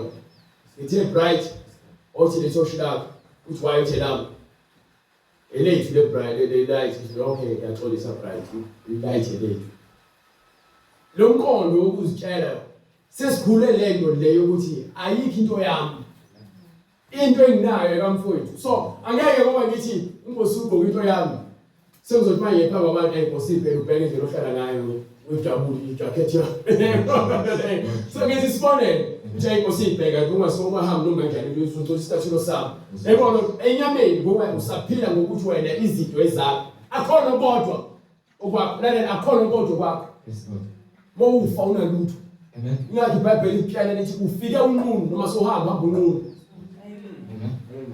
iBhayibheli leqiniso liyakhiyana nje ukuthi lokho nako emhlabeni kuyisiphiwo unikele kuNkulunkulu. Glory to God. Unikele kuyena kugadele kona. Hallelujah. Amen. Hayi unikele kuNkulunkulu konke. Hallelujah. Amen. Kuwe wena okusingethe. Amen. Ngeke uzuzigade. iBhayibheli likhuluma kodwa ngosonke isikhathi bathi ngike ngizame yonke indlela ukuthi ngichaze ngendlela ozoqonda ngayo ukuthi imoto akuyona yakho. Babekwe yakho ubuye ungena ngevumvume ezulwini. Lord Jesus. Ngeke uzungene ngevumvume ezulwini. Awungeni ngadola na cash ezulwini. Amen. Awungeni ngabuhle nama hips ezulwini. Awungeni ngama bling bling nama teeth. Nama chains, nama ring, awungeni nakho. Ukuba lezo zinto izinto semhlabeni ezidaliwe. Zidaliwe ukuthi sibuse phezukwazo, baziyasibusa. Ukwazi umuntu ubaba inkunzi ngenxa yemali. Imali ayisona isono. Imali ayinayo usayitha, imali iphepha nemitsimbi nje ehleli lapha. But wena indlela yokuyithola inobusathana. Amen. Ngakho kuthiwa ke sifike sinqunu emhlabeni. Kanjalo futhi ukuhamba kwethu. Amen. Ngakho Hallelujah. uzocela ungena uswazi. Amen. Ingakho ithi uma sinokudla nezimpahla zokugqoka nendawo yokulala kwanele. Amen. Bathi ke ubanike leyo ncwadi kwincwadi yokuqala kaTimotheo sahluko 6 from verse 9 khona bezoyizwa ibatshela iqiniso noma qale from verse 7 sahluko 6 from verse 7 Hallelujah. banike Ngokuba asilethanga lutho ezweni. asilethanga lutho ezweni Usobala ukuthi singemuke nalutho futhi. ukusobala ukuthi akukho kwakho emhlabeni uyibambe kanjani kunendoda eyathi kuJesu bese siqedela ngifuna banike lo ndoda uthi yathi kwincwadi yaLuka 9 from verse chapter 9 kusukela ku verse 57 bathi from verse 55 funda ke lapho kwincwadi yaTimotheo. Yepha uma sinokudla nezambatho nempahla zokugqoka aseneliswe yikho. maseneliswe yilokho esinako. Yepha abafuna ukuceba Kepha bonke abantu abafuna ukuba izigwili bayela ekulingweni bangena ezilingweni nasezihibeni nakuzona zonke izinhlobo zezihibe. nasezinkanukweni Ngakho-ke ezokula. umfundisi ahamba yothwala kuze egcwala ibandla adayisa iziwasho beze bazothenga iziwasho bafuna ukuceba badayisa ingcebo. Ayikho into abayishumelayo ehlangene neBhayibheli but likhona iBhayibheli bazothatha nje iverse ezojabulisa indlebe zakho ukuze umnikela ukukhululeka. Khipha noma ngabe imali bethi ufuna abantu bangifonela bafuna ukukhuluma nami uchaja malini ithi mina hawu angiyazi lo mina ukhuluma nami ngizokhuluma neBhayibheli mina angifune imali yakho mina bamanga abafundisi abaningi ufuna ukukhuluma naye nge-hour uchaja 500 consultation 2 hours ukhuluma yoqeda 1000 angiyazi lo ngeBhayibheli mina. So abantu kudayiswa yonke into manje. Yadayiswa ngoba imathanda indlebo benza izinto ezingekho eBhayibhelini besebenzisa igama likaJesu bebomba nini inkunzi. Njabule kuthiwa umamphetho wangena ukuthi abaye banama-bodyguard. Baphathi ibhamba gada abantu akukhona oyethu umpostoli nomprofethi wakwagadwa abantu bebhamba. Usathane lo uyazikhukhumeza ngaphezulu kwalokho kubizwa uNkulunkulu. Nasezinkanukweni eziningi zobuwula ezimali luholela nasezinkanukweni zobuwula okuzolimaza wena ezishonisa abantu ekufeni nasekubhujisweni. Uthando lwemali yona mpande. Uthando ngokuba ukuthanda imali kuyimpande yakho konke okubi. Ngiyabona nama superstars evela ku TV. Bonke la abantu bayidla. Yini abayiculayo? Bathuka osisiphethu. Babhema insango. Bakhonza utshwala. Bahleze begabisa ngemali impahla ezibizayo. Bakhangisa ngoSathane. Unawe ufuna ukuphila lempilo. Dayisa umphefumulo wakho ozothuka inhlamba. Besishumela iqiniso kanje ngeke badlala emsakazweni.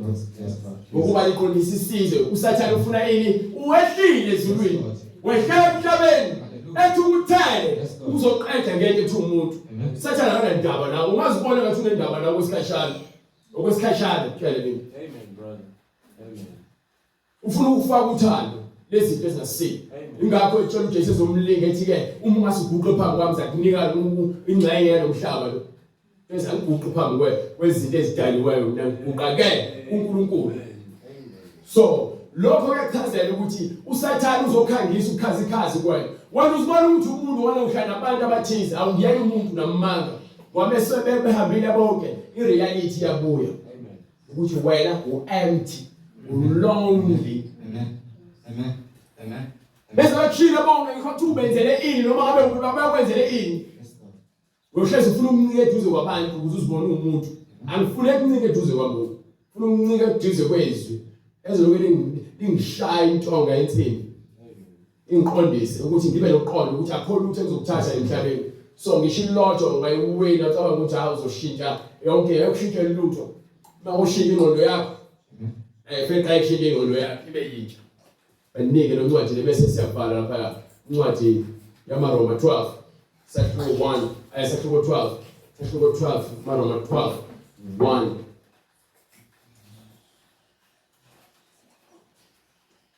Kumele ukuba ngizibonge sahluko maRoma lawo wafundayo. AmaRoma 12:1. Yeah. Ngakho ke ngiyanincenga bazalwane ngobubele bukaNkulunkulu ukuba ninikele imizimba yenu thatha umzimba wakho unikele kumoya ingcwele. Ibe ngumnikelo ophilileyo. Umnikelo ongenasoleni ngesenzo esibi nangecala nangemidlinzo emini. So wena kukho konke uzitshela ukuthi utho ngakho ushiye. Nikela umzimba wakho kuNkulunkulu. Angiziphileni lezi. Angiphili ngokuhlakanipha kwami. Ukwangiphila ngokuhlakanipha kwami ngabe ngisamodela. Ngabe ngifuna ukuvela ku-TV. Ngabe ngisashaya boxing, ngifuna ukuba champion, ngibe world champion.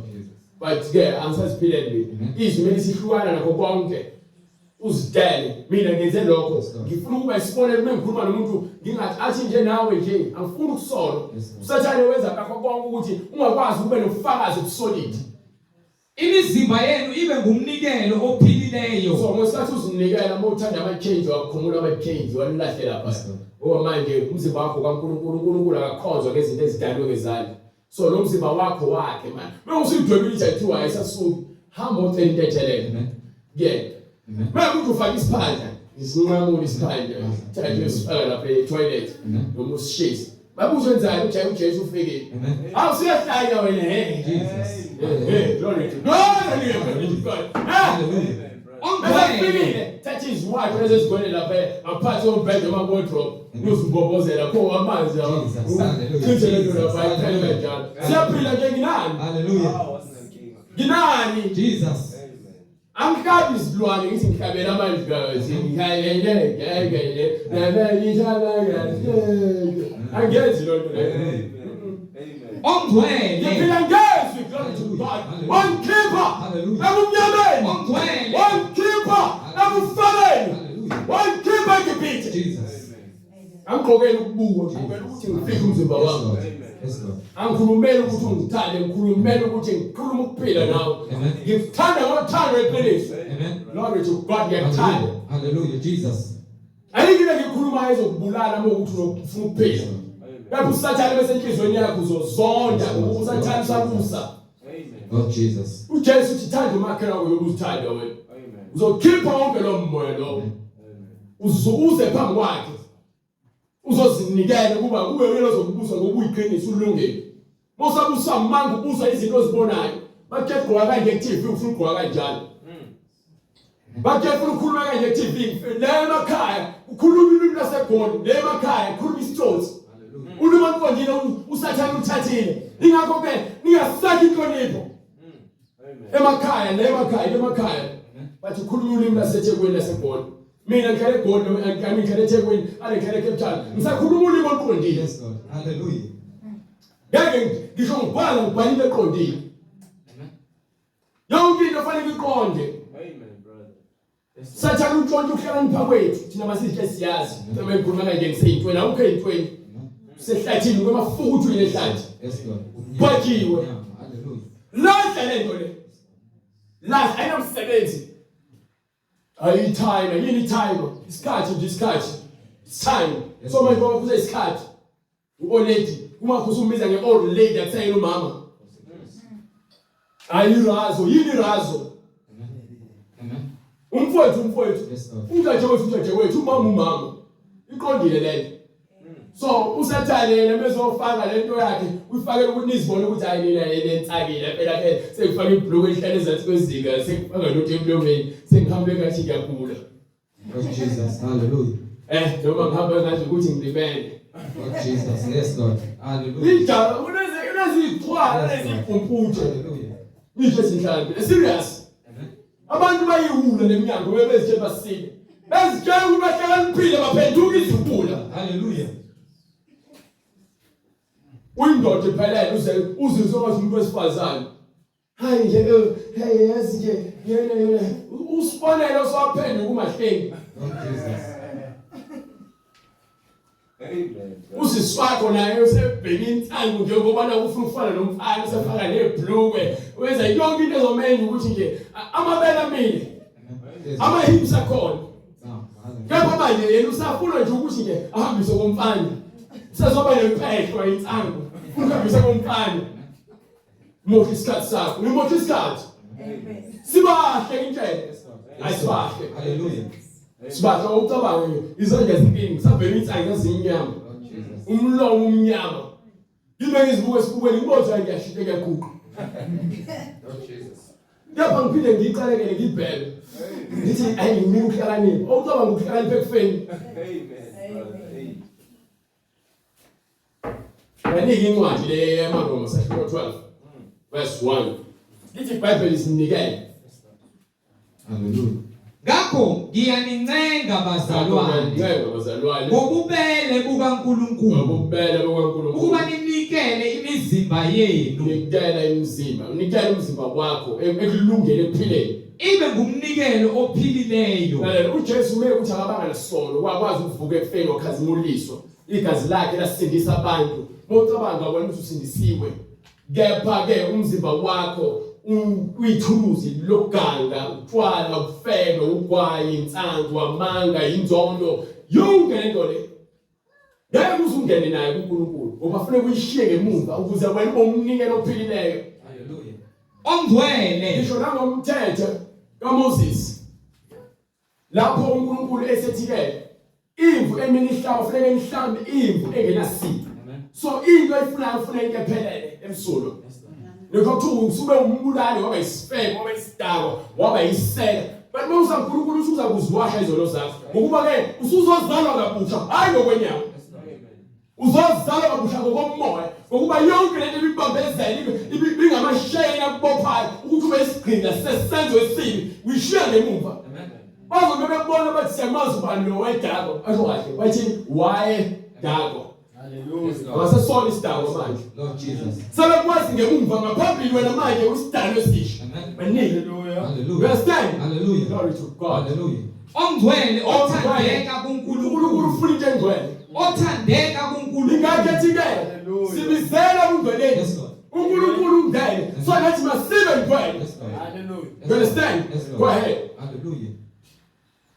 Ongcwele othandeka kuNkulunkulu. Othandeka kuNkulunkulu. Kube ngukukhonza kwenu kokuqonda. Leyo le sikhuluma ngani ukukhonza ukuqonda ukuhamba noNkulunkulu ngokuqonda. Sibaningi siyahamba. Yabona khona amabandla agcwele neshow yonke indawo le namabandla. Kepha abantu bakhona ukubabuza ngezinto zeBhayibheli abanako ukuqonda abanazo impendulo. Because abahlali bachithi isikhathi bafunde ngoNkulunkulu ukuze mebehamba bahambe ngokuqonda. Ngeke ukhona ungaqondi. Ingakho uzofuna ukubamba zonke izinto ozibonayo ukuba ukholo lwakho alinasekelo. Ukholo lwakho alinaqonda. Mawukhola uNkulunkulu uyazi ukuthi uNkulunkulu ungcwele.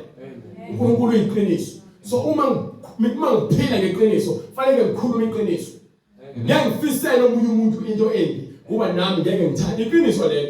Ngeke uthande into embi yenziwe kuwena. But wena ke uthi uyakholwa lapho uyayenza. Amen. Amen. Uyakholwa ukuthi uyayenza lolo leyo.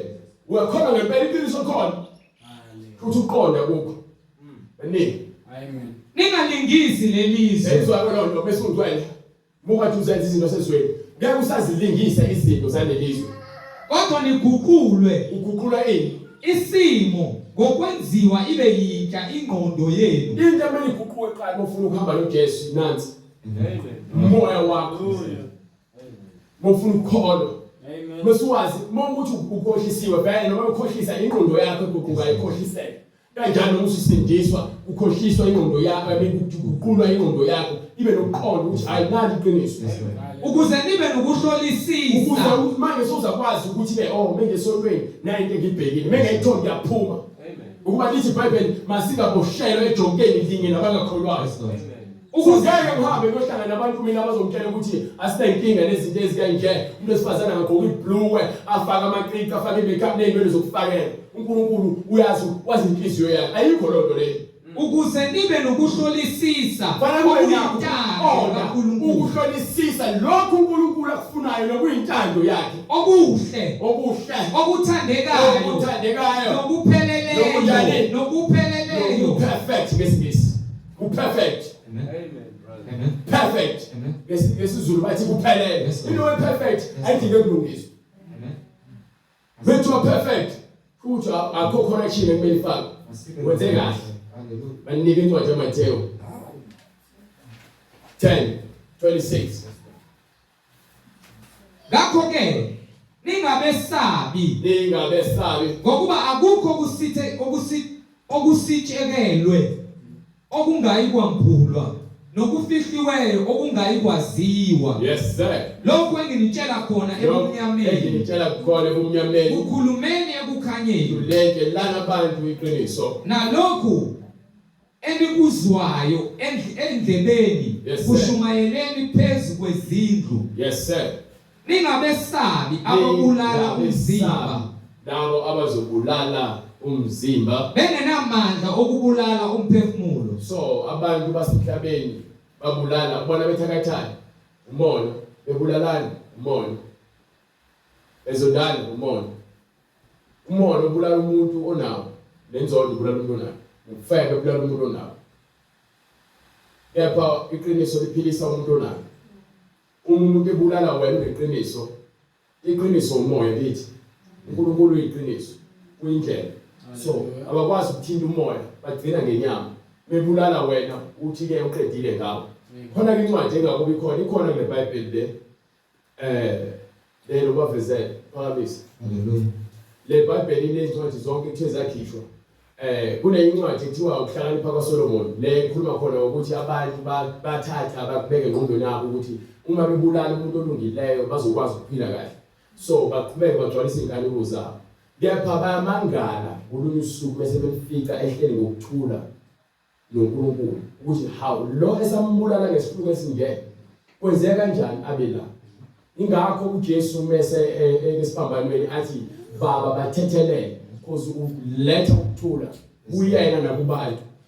Ingakho futhi uStefani noma sebemgcoba ngamanje ukhala kuNkulunkulu athi inkosi Jesu ungababaleki nalezi phambeko zabo noma lecala kubona. Ngokuba thina sibizela ukuthula ankathala obagwazi obayishisa amukela lokufa ngokuba wena unenzuzo nokuphila okuphakathi. Moya ingcwele. Yes, Lord. So kubhlungu vele izinto senyameni inyama yazi ubhlungu bakhona besikashana. Hallelujah. Amen. Kepha ufa kwasesihogweni nomoya wakho mesubayikiwe wawuvalwa lapha fana noma nje ngeyithi ubanjwe depression the stress usuke isigqina somcabango ofuna ukuthi lokucabanga into eyodwa ukuthi lento le yenzakele kumina bengiyithanda yabe engafanele lo mcabango lowo ufuneke sikhulekele ukuthi ususwe nalowo muzwa ukuba uNkulunkulu uthi ke ulethe ukuthula. Amen. Yenzo lonto le kubeka right. Ningabesabi ababulala umzimba bengenamandla okubulala umphefumulo. Umzimba so abantu bathi ke uma thema khona bengithakatha ngenze njani uzothi ndani kanti Lord Jesus. Nyama. uzothi inyama. Amen. Bethakatha uthatha inyama akwazi ukuthatha wenze ukukhulekile. Amen. Kepha kakhulu uNkulunkulu ke uma ukhula uNkulunkulu ukhulekela abantu bakhe ukhulekela ukuthi asindiswe. Lapho uNkulunkulu angavela amshaye afe asuke endleleni yakhe ngenze isibonelo ukuba yini uzophazamisa indlela yokulunga. Abanye abantu bayagula ngendlela azazake yabone kanti nje bekufuneka umuntu ozofika ke azothi uJesu Kristu inkosi avume bese yakhuluma noma sindiswa. Abanye abantu bayafa bebulawa isono nesazelo esingaphakathi. Umuntu kwehlile amahips aphele uvela amathambo uphethwe isifo kanti akusona isifo yena isifo ukuba lo moya lokubambili unesazelo esibe esikubulalayo. Angeke ngithi nje ungenayo ingculazi wabe esibhedlela ethu ingculazi uvela usabe ukuthi uzofa kanti awunayo ingculazi utshela ukuthi unengculazi uguliswa ukuthi uthu ingculazi. Oh Jesus. Ungenayo ingculazi azafika uJesu empilweni yakho ngisawuzacile lahle ibhlukwe kwenzeka konke afika uJesu athi mamukele bese volo uthumela uJesu uphila so unikela konke kuyena uthi ukuphila kwami kuwena uthi uyaphila usulahlile ama-ARVs lathi sebekudiagnose ngawo bethi phuza lama-ARVs hambe lapha esibhedlela uzothi awunangculaza ugulwe. Lord Jesus. Kanti usathane ukufaka kwesaba lokwesaba kwenza ingakho begijimela imjovo yo-COVID ngoba babedlala kwesaba. Angeke ngisitale ngoba ngikwenzanga but mina impilo yami ayikho ezandleni zomuntu. Mina ngazi bese kumele ngife ngizofa but angathathi ithemba lami nokuphila kwami ngikubeke kumuntu.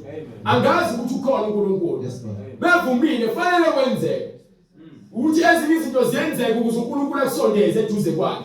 But ngeke ukuthatha ithemba lakho ubeke kumuntu ngeke uzobona amandla kaNkulunkulu empilweni yakho ngeke ukuthi wena ithemba lakho lincikile ezintweni ezidaliweyo nabantu. Amen, brother. Amen. So wena ngeke uzusindiswe ngeke uzukholwe ngeke uzube nakho ukuthula ngokuba noma babe yini ishoyo government ngiyithumela ngale ndlela isimanga awuquestion lutho ngenxa ukuthi ke uqonda unakho ubungcwele unakho Lord to God banike bright bese siyavala. Ningabesabi ababulala umzimba bengenamandla okubulala umphefumulo. Yes, sir. Kepha kakhulu mesabeni onamandla okubhubhisa nomphefumulo nomzimba esihogweni. Yes sir. Akuthengwa yini imizwilili emibili ngendibilishi na? Nayo ke into ebengifuna ukuyiveza namhlanje angazi abantu bayiqonda encwadi le. Ade ngifuna ukuyichachisa le ncwadi. Kuthengwa imizwilili emibili ngendibilishi. Sonke sithengwe ngegazi likaJesu. Qhubeka. Kepha akuyikuwa phansi namunye kuyo ngaphandle kukayihlo. So njengoba sithengiwe ngeke noma kuthiwa siyafa noma ekhuluma ngokuthi ningasabi ababulala thina sivikelwe sisingethwe njengoba sithengwe ngegazi likaJesu. Ukufa kwethu nokuphila kwethu uNkulunkulu akukho kubantu. Qhubeka. Kodwa kini zibaliwe nezinwele zonke zekhanda lenu. So ngazi konke ngani. Ngakho maningesabi nina niyakudlula imizwilili emibili. Uphinde ufune. Ngakho maningesabi nina niyayidlula imizwilili emibili. Ngakho ke yilowo nalowo oyakugivuma phambi kwabantu nami ngiyakumvuma phambi kukaBaba. Iblove efundayo. Right, imizwilili eminingi, right? Wayifunda into yakho. Funda into yakho noma le nto ngifuna ukisho, ifuna usho wena usho kwakho. Le nto ngiyikhanda nami isho le nto. Basopa, right? Ngakho manje ngivumeli. Angikwazi ukufundisa kabili, ngithi ifundisisa ufake lezibuko ezingaka. Hallelujah. Ngakho maningesabi nina. Yabona metho singasabi kuthiwa imizwilili emibili ithengwe ngendibilishi. Hallelujah. Kuthiwa singasabi singesabi mesithiwa imizwilili eminingi. Amen. So imizwilili eminingi thiwa thina sithengwe ngegazi. Singasayikiswa abantu abaningi njengoba sithengiwe igazi likaJesu Kristu nomoya ongcwele sinikwe wona iwona lo ozokusinika esikhokhelwe ngawo ukuba sibe nokuphila. Ngoba ngeke sife ngaphandle komoya ongcwele. Ngeke sife njengabantu basezweni. Understand? So ile nto ngisho ukuthi ke bekhulunywa ngale ncwadi nale indaba yemizwilili le kukhulunywa ngabantu abasindisiwe abayingcosana abazofa ngesihluku bebulawa abantu abangakholwayo. Ngapha ukufa kwethu kona kuya kule ncwadi engitshela ngayo Solomon. Ukuhlakanipha kwaSolomon ukuthi ke angeke awunayo breakdown ncwadi lapho ayikho. So ukufa kwethu asinasabi abantu ngenxa yevangeli. Ungaphileli ukujabulisa abantu, ungaguquki endleleni yakho yokukholwa ngenxa yabantu. So njengoba ngishumayela anginandaba ukuthi ubani uthini kanjani, anginenkinga ngokuba kuthiwa yini ngithengiwe ngegazi lemvana. Ngisibekelwe ngegazi likaJesu. Nginikiwe iqiniso lokuphila elikuthula. Jesus. You understand? Jesus. Hallelujah. Ngalokho ke yilowo nalowo oyakungivuma phambi kwabantu nami ngiyakumvuma phambi kukaBaba osezulwini. Na indaba ke sethemba uma uphula ngeqiniso ngitshela abantu izinto ezilungele bo usuke uvuma uJesu kanjalo nomuntu owenza isenzo sibi usuke evumela okwakho uSathane. So lo ncwadi leyo ufuna ukubalansisa ngale ncwadi le yokugcina ke manje esibhala ngayo uqala kaJohane sahluko 4 kusukela ku verse 4 to 6 bengaphosisi.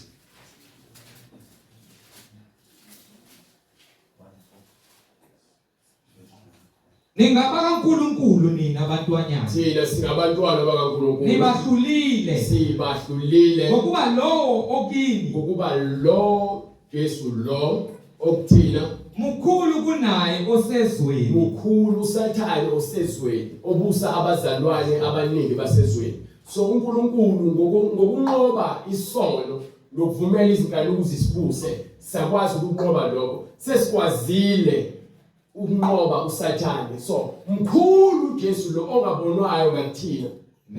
Amen. Kepha lo esezweni ubonakala ngamehlo kubantu abanomoya ongcwele. Kepha mkhulu lo ongathini. Amen.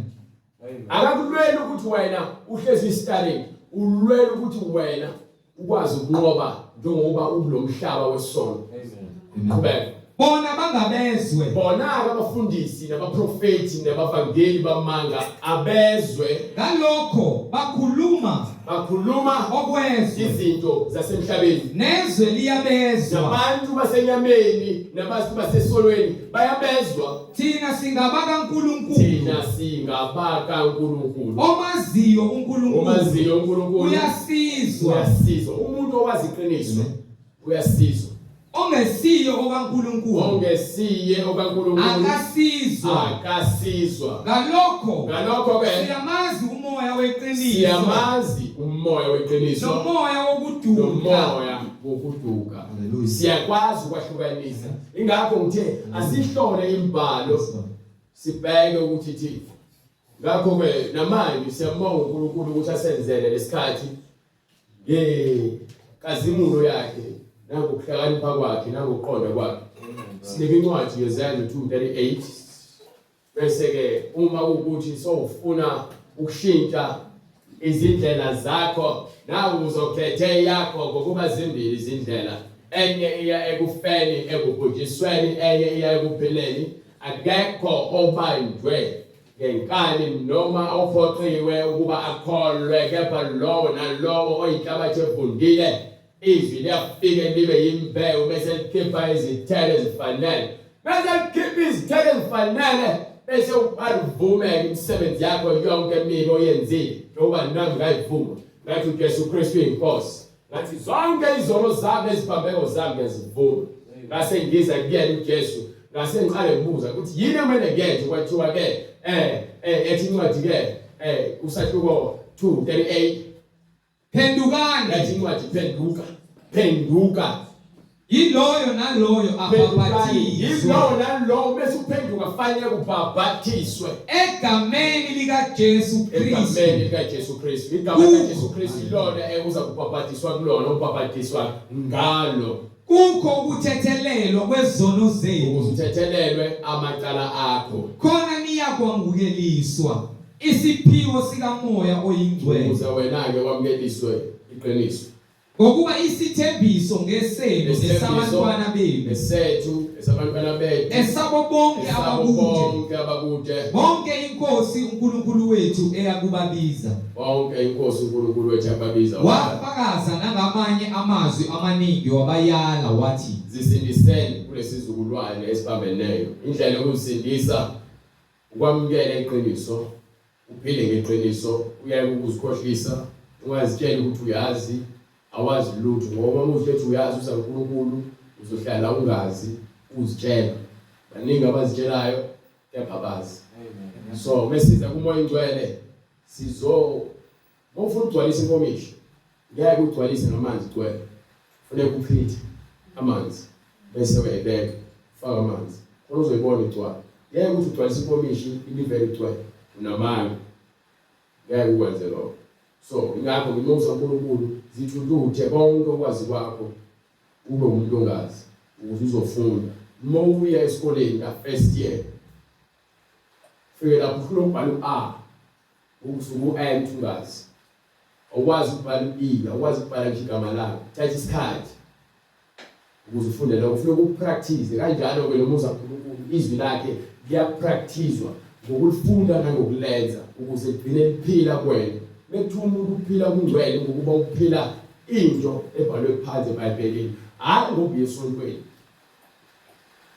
awusindiswa ngoba yesontweni so ufuna ubhabhadiswa bese sithinta kule mniningwane esibonayo ku screen nala endlini mekukhona ufuna ubhabhadiswa uzosukuma noma sithinte emva kwenkonzo kepha ke iminyango ivulekile uma uNkulunkulu evumile inhliziyo yakhe ithini sizoba nenkonzo ye-English ngo-3 uma unentshisekelo nothando ungaba ingxenye yayo uNkulunkulu evumile sithi-ke namanje uNkulunkulu aqhubeka sigcina sipha amandla nokuqonda brother Nkosi usibhala umkhuleko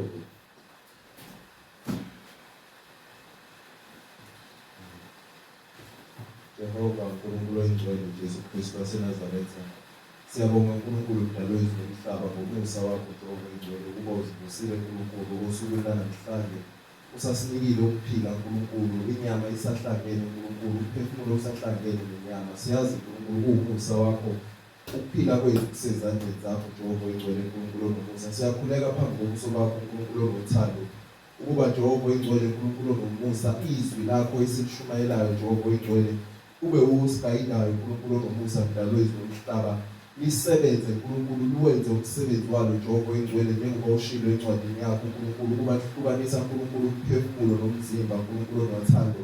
Namanje siyacela uNkulunkulu ukuba bonke laba abalizwayo izwi lakho uNkulunkulu libahlabe ezinhlizweni zabo, baguquke ngegama leNkosi yethu Jesu Kristu, bashiye konke ukungcola uNkulunkulu kwalelizwe uNkulunkulu, bayisindise uNkulunkulu kulesizulwane uNkulunkulu esipholileyo Jehova oyingcwele.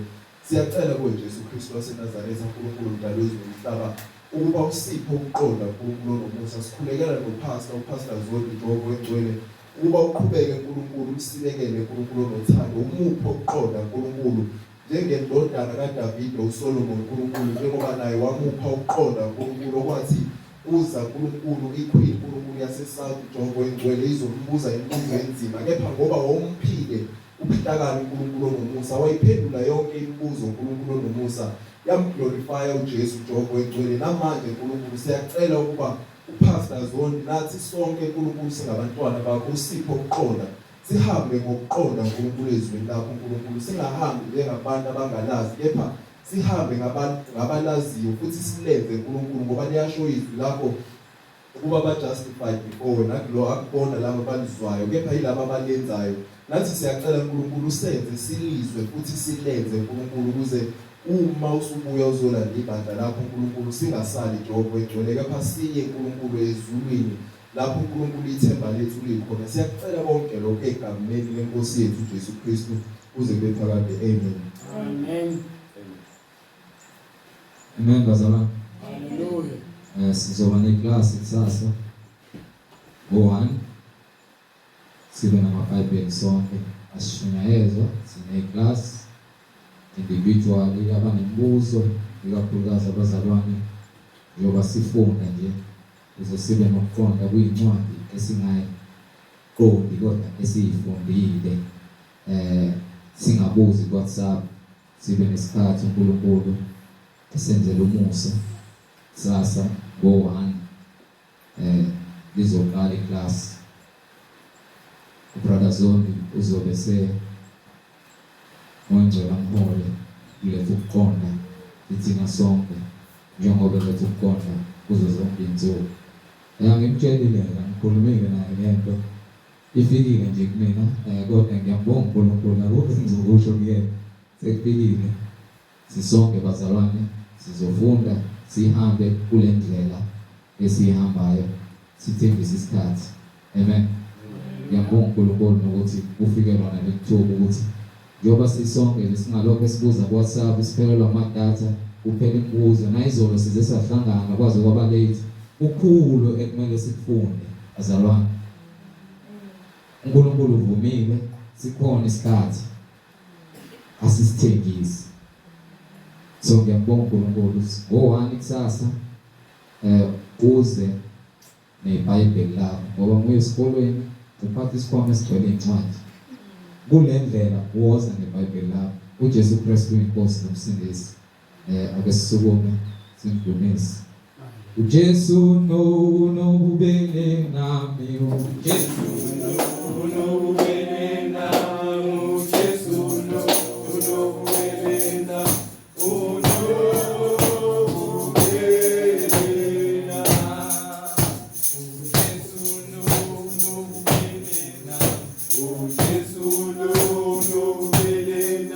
Oh,